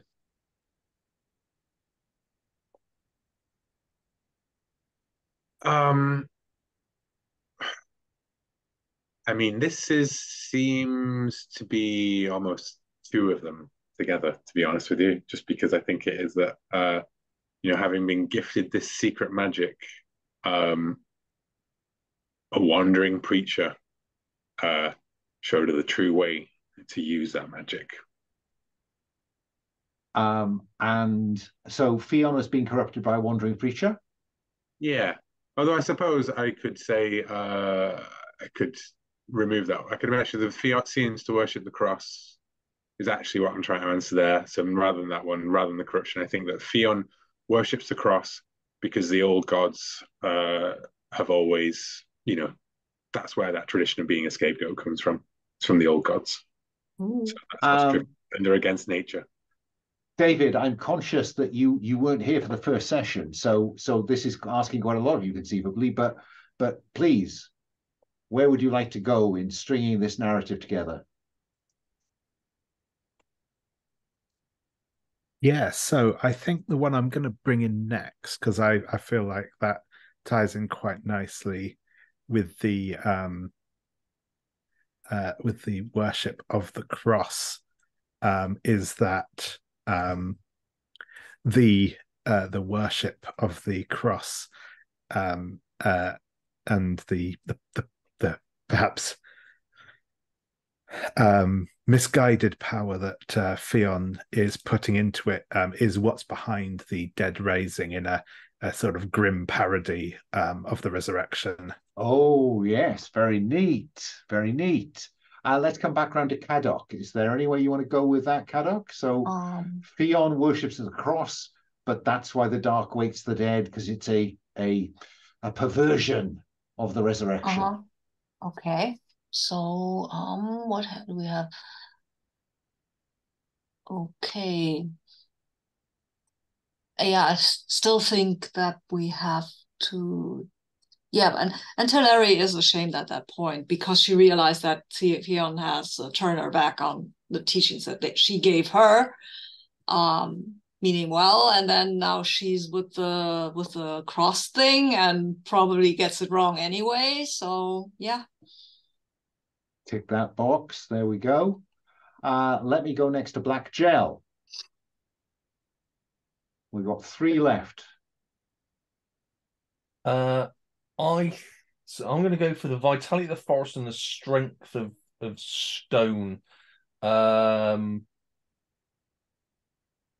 think the first thing we see Fionn do is change this area to stone with her power. So it definitely used to be wooden trees here. The villagers chopped them down, and with her newly found power, she changes the area to pure stone. Okay. Solinus, got 2 left. If you get both, if you can bind both of these 2 in, you'll be rolling +3.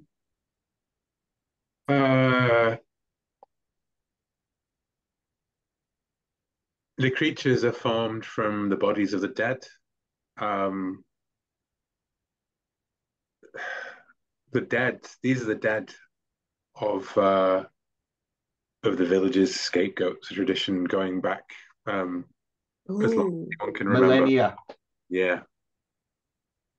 And finally, that's why they're buried outside of the village. You know, outside of the finally, Ivan, can you top this off with the last one? In fact, one that you declared.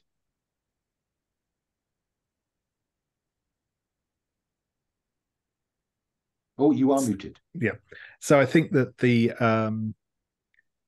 this is, we kind of get a flashback to maybe before some of this happened, where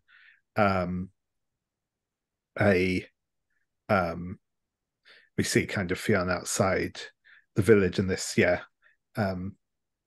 wandering holy man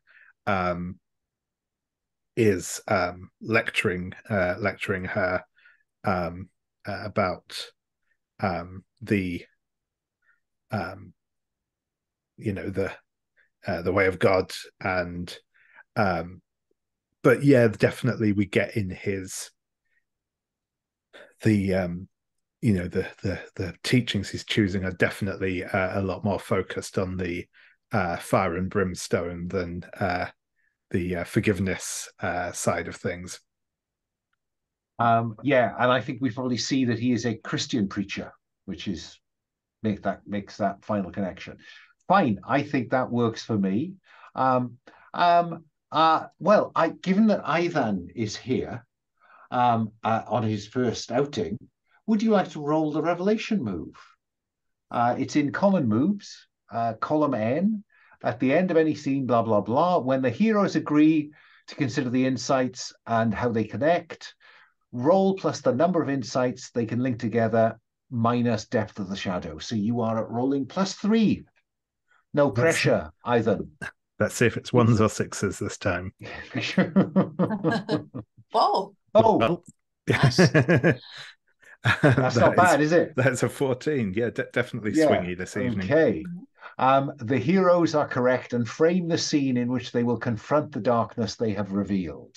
So what is the scene? And in doing this, I have a series of questions for you. I'll start with Ivan. I think it's fairly obvious at this point, but who or what embodies the darkness here? Yeah, so I think obviously, it very much is Fionn who's representing the darkness here. I mean, we could argue where that darkness came from and whose fault it is, but right now, yeah, she is it. She is it. Fine. Let me go to Solus. Where and when will you confront her? Right here, right now, or do you want to have a different time frame? I think that right here, right now is good. Before the Black Cross, in this clearing in the mountain pass. Let me ask Caddoc, given that we are confronting what appears to be some perversion of Christianity, are there any, which NPC or NPCs will also be present in the scene? Which of our selection of NPCs do you want to have in the scene? Does it have to be one of this village here, or can it be? I think so. Okay. I think so. I think in this case it's Teleri, because I mean maybe she wants to make this right, or kind of find a way for this to be okay, I guess. And finally, Black Gel, what do you fear most as you confront the darkness here?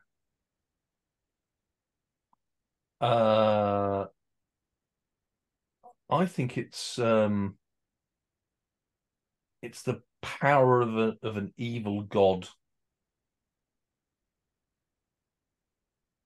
Fine. I like that. So let's confront her.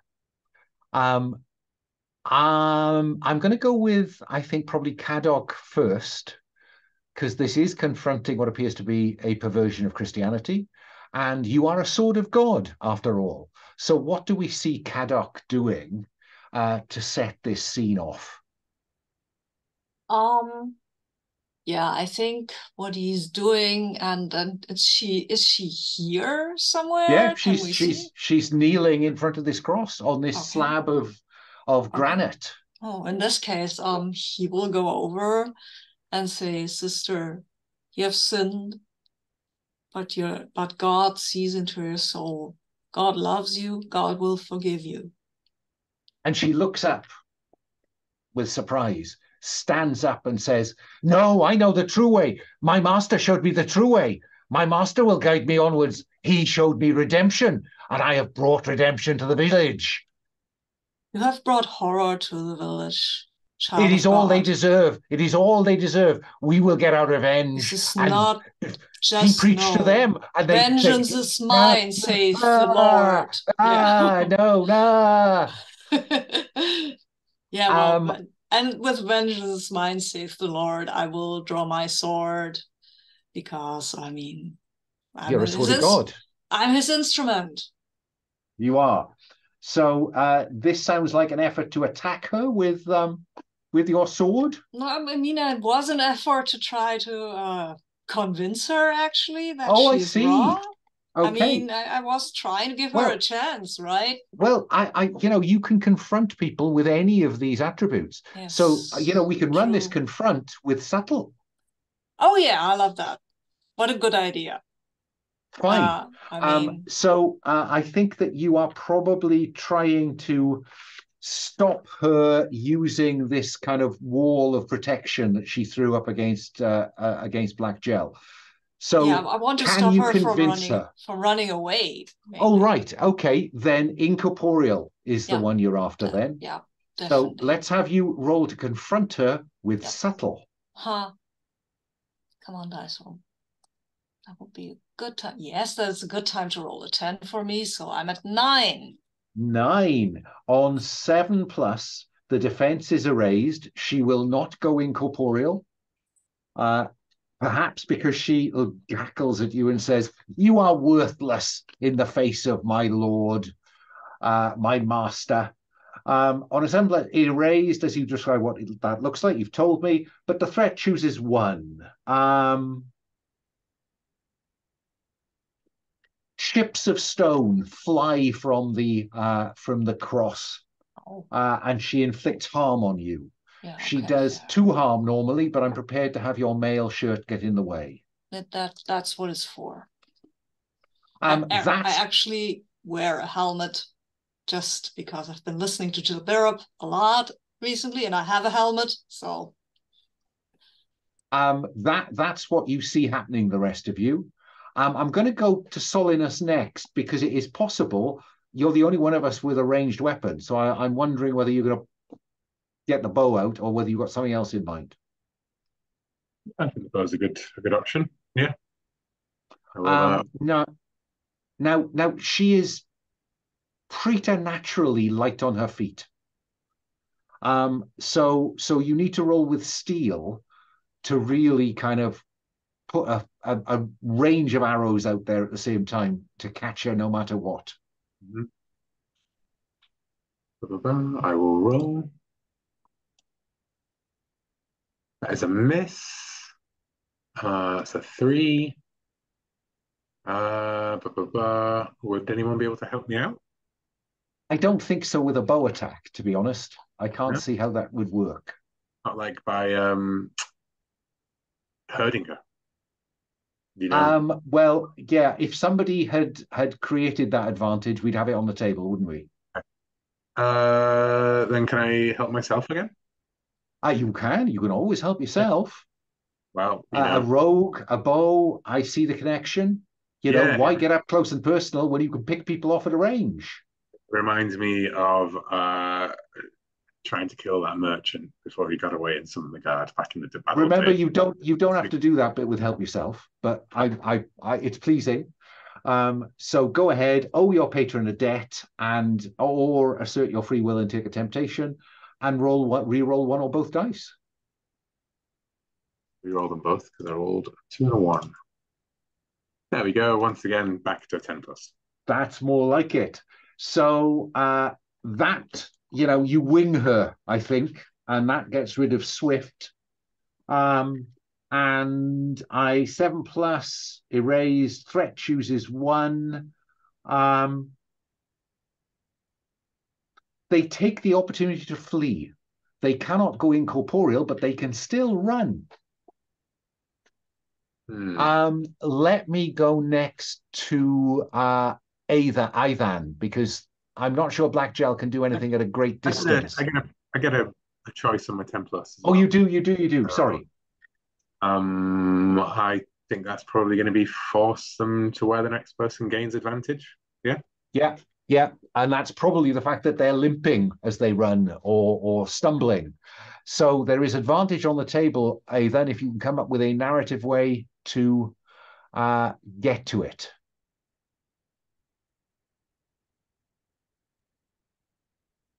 Yeah, I think it's going to be something like entirely undramatic.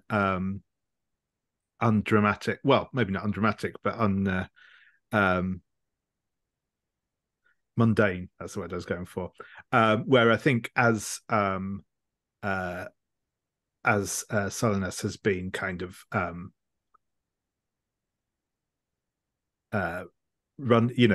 firing arrows. Ethan has been kind of moving forwards as well, and I'm just going to pull out my knife and try and throw it at the retreating form of Fionn. Yeah, Fionn. Yep. And I think this, because she is making movements in the air as though to summon up that command of the air that created that barrier. So can you intervene with your knife? I think that's steel. Yes, certainly. So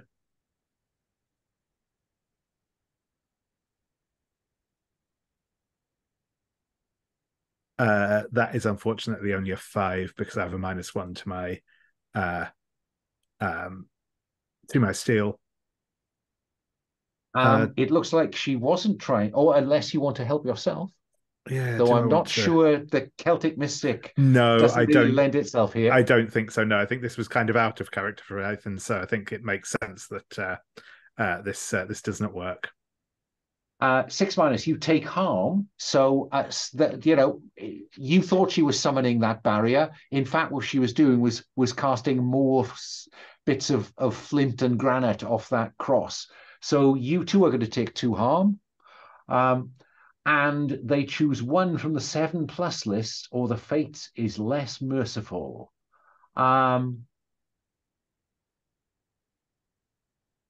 They force disadvantage on you, Ivan, through this surprise. That leaves Black Gel. She's running over the hills and far away, unless you can intervene, Black Gel. Well, I've got no ranged weapons, so that's a bit hard. Fictionally, with a steel. You can always throw your cudgel. Yeah, it'd be a disadvantage. I know what happened last time. Well, I've got something that hopefully will enrich the fiction and can maybe lend another player something. I'd like to look about me at her. If I get 7+, I can actually agree something with you. You can. And it could be quite interesting. If you say no, you say no. I don't mind. Go on. Go for it. So you're not confronting her. You're instead looking about you, rolling plus sense. 9, 12. So that's very, very good. It is. So once per scene, one of the heroes can agree with the fates. I think I notice, and I'll shout it out to Solnus. The symbol that she carries round her neck. She's got sort of a necklace with like a mini cross on it. He could possibly steal it. I don't know. Oh, I'm prepared to go with that. Can you hit the thong? And with your arrow. Well, I've got an advantage with 10+. Yeah, exactly. Yeah. So you're rolling with advantage. But basically trying to steal it is using light fingered, so you roll sense instead. Ah, you do. You do. Yeah. She's run away from me, so she's heading in a different direction. But you're firing a bow. You're going to shoot it off us. Oh, okay. That way. Well, just like cut the thong. Yeah, just like the money purses. That was what I was trying to hit that merchant. It turns out. Go ahead. The money shot, Will. Give it the money shot. 3 dice, take the top 2. That is a 9. No, that's a 10 actually. My wrath. Oh, wrath! Yeah. No wonder you're angry. So that works beautifully. And the cross falls to the ground, and she stumbles, and she is humbled. Cadog, I'm going to come back to you because, again, you were first in here. It is possible for you to humble her. I will do that then. She has no defense. Roll with the what are you doing? Are you continuing to preach at her? In which case it could be soul or sense, or soul or subtle. No, she said she challenged the Lord for vengeance, so vengeance she shall have. So it's at sword point you're humbling her. Roll plus steel. Oh yes. This is confront, right? Yeah. This is humble. But okay, we'll steal. Okay. Come on, guys. It's a 6, 8. It's an 8. 8. On a 7+, describe how you humble them. They are at your mercy. So, she's scrabbling back to get this cross that Solinus cut from her neck. How do you stop her getting to it? I step on I put my foot between her hand when she reaches for the cross and say, "This is not for the likes of you." And she looks up to you. She is at your mercy.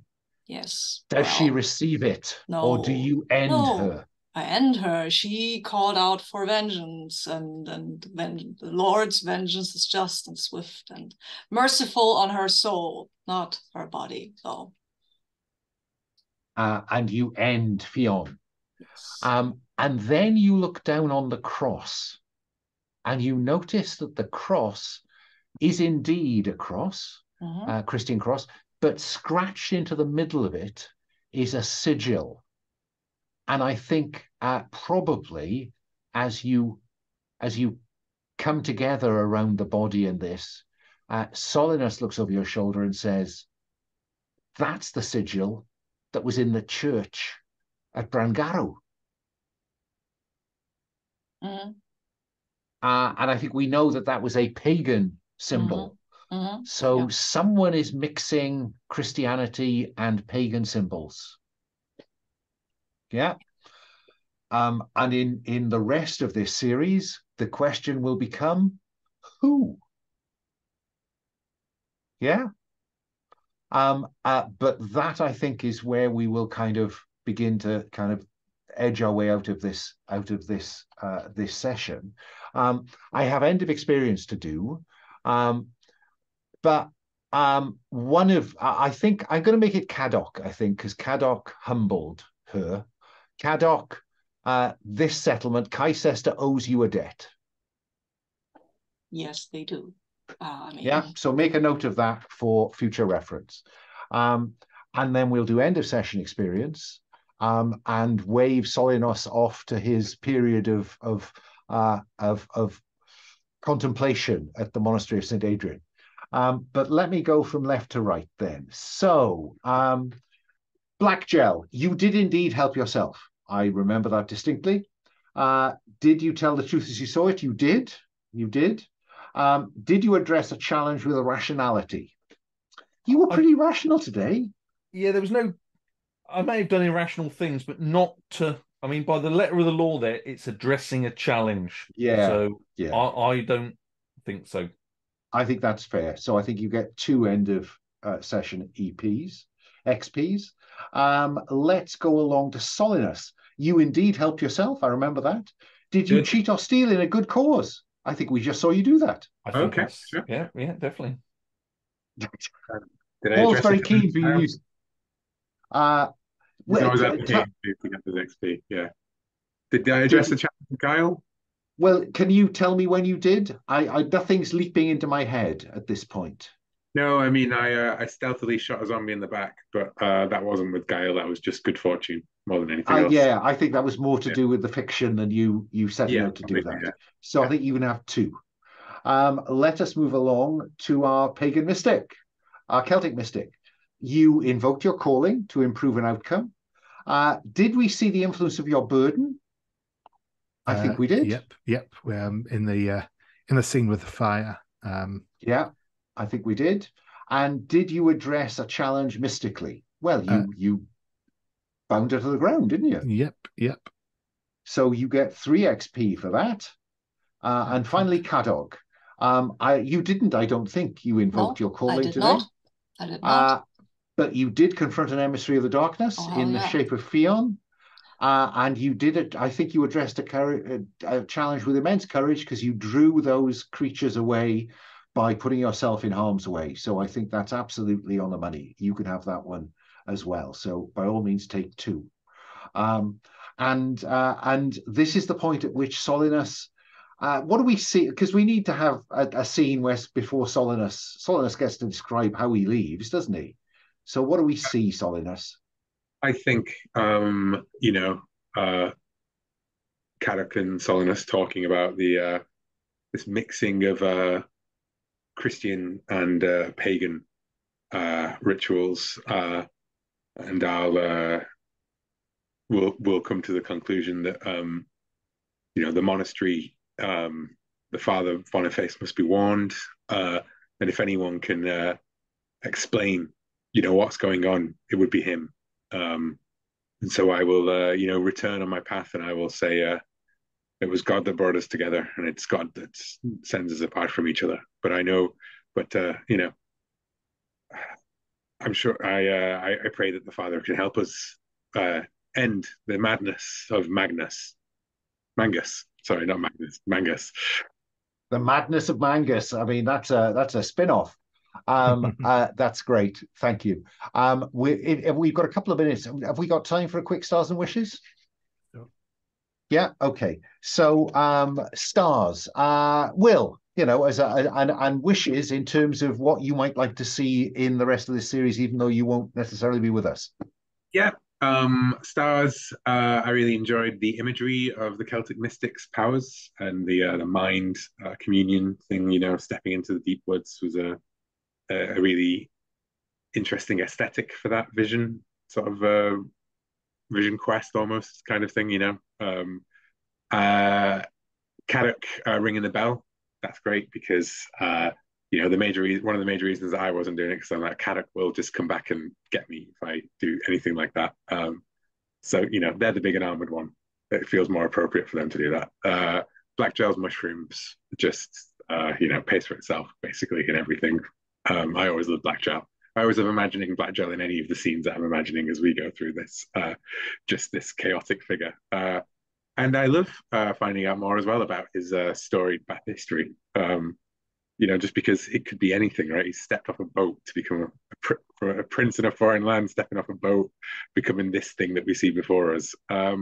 Wishes, I would like that whole, Mangus, this mixing of Christian, this perversion of the Christian faith with the power of the old gods, twisting it across the land. If I had to push in a direction for it, I would say I would love this to be a demonic enemy,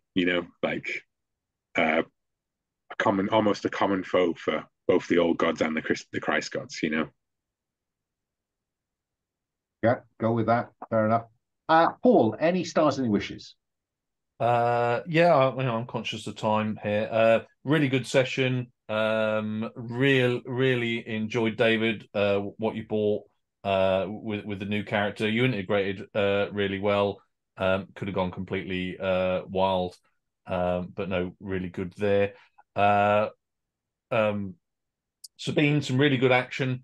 Your character's all about action, and you did dive in with the mushrooms. That was always nice to see. Because who doesn't like a bit of mushroom chewed up soup? And we'll always dive in and help other people. And you add so much to the fiction in a really good way. You don't steal from people. It just sort of you build layers upon what other people have said, and that's always sort of good to see. It aids me in things I do, so really good. And a good session, Alan. Any wishes going forward? More of the same. Maybe concentrate a bit on building. I think we're getting close to building the big bad. So maybe something that pushes us in a direction to make some callings. Yeah. Okay. We'll see what we can do with that. Sabine, any stars, any wishes? The thing, that session, I loved it. I really will give Will a star for helping out Caddock with the favors that he had. That was really nice of you. Thank you very much. I will also give a star to the mushrooms. I personally love mushrooms. I think they're very sanitary, but Caddock, well, he's a medieval dude, right? So and I really like the chaotic energy where you never really know if Black Gel is going to just go totally off the rails or if we will do something totally sensible. That usually is like you don't know. He's not always off the rails, and that's nice. I like that a lot. And the uncertainty, the uncertainty and Ethan, I really liked having this new character in our group. I liked seeing his powers, and I also loved the scene with the monks because my character comes from a monastery, So maybe there might be and that would be a wish to have some more relationship-y scenes with Ethan. Also, one more star is to the last inside thing, Alan, that you provided, I think that was very good because it tied stuff together. Because I think you had a picture in your mind, and that clue helped us put things all together, and I really like that. Also, it pushed us into I think it pushes us into the direction of this big bad, which I really love. Yeah. Well, I was conscious of the wish from last time that there should be this kind of potential nemesis. Mm-hmm. Oh, yeah. So I think I need to write that possibility into the rules. Yeah. David, early days, but any stars, any wishes? Yeah, no stars around. Thank you. Yeah, thank you all for just like helping me get on the ground running. Yeah, obviously as ever. Well, your summary was excellent. And no, it was and Alan as well helping me sort of integrate. And I think it that really helped out, just having that good. Even though I didn't necessarily have the background, I felt like I had a good. I knew what I could do from the outset, sort of thing. I didn't feel uncertainty.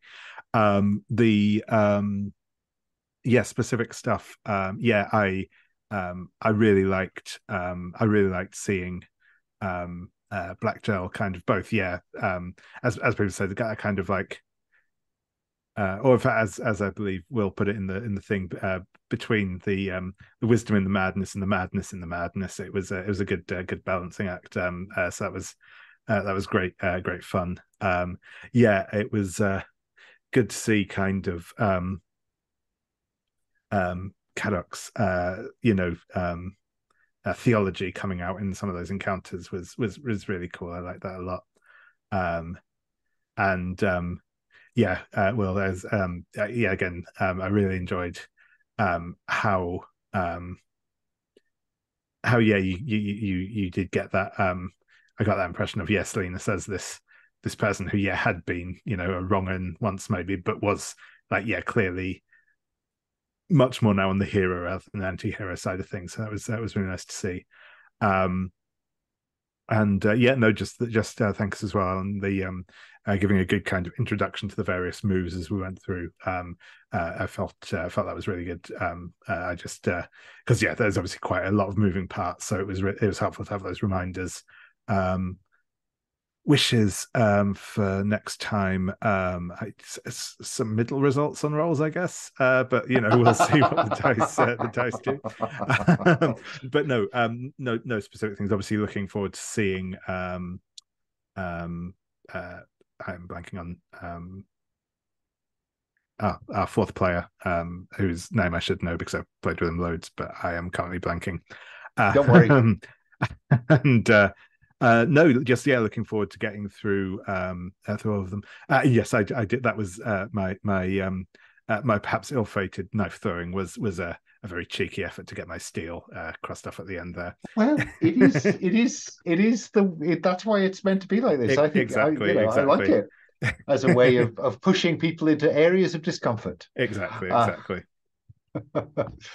So with that, I will end the recording. So wave bye to the internet.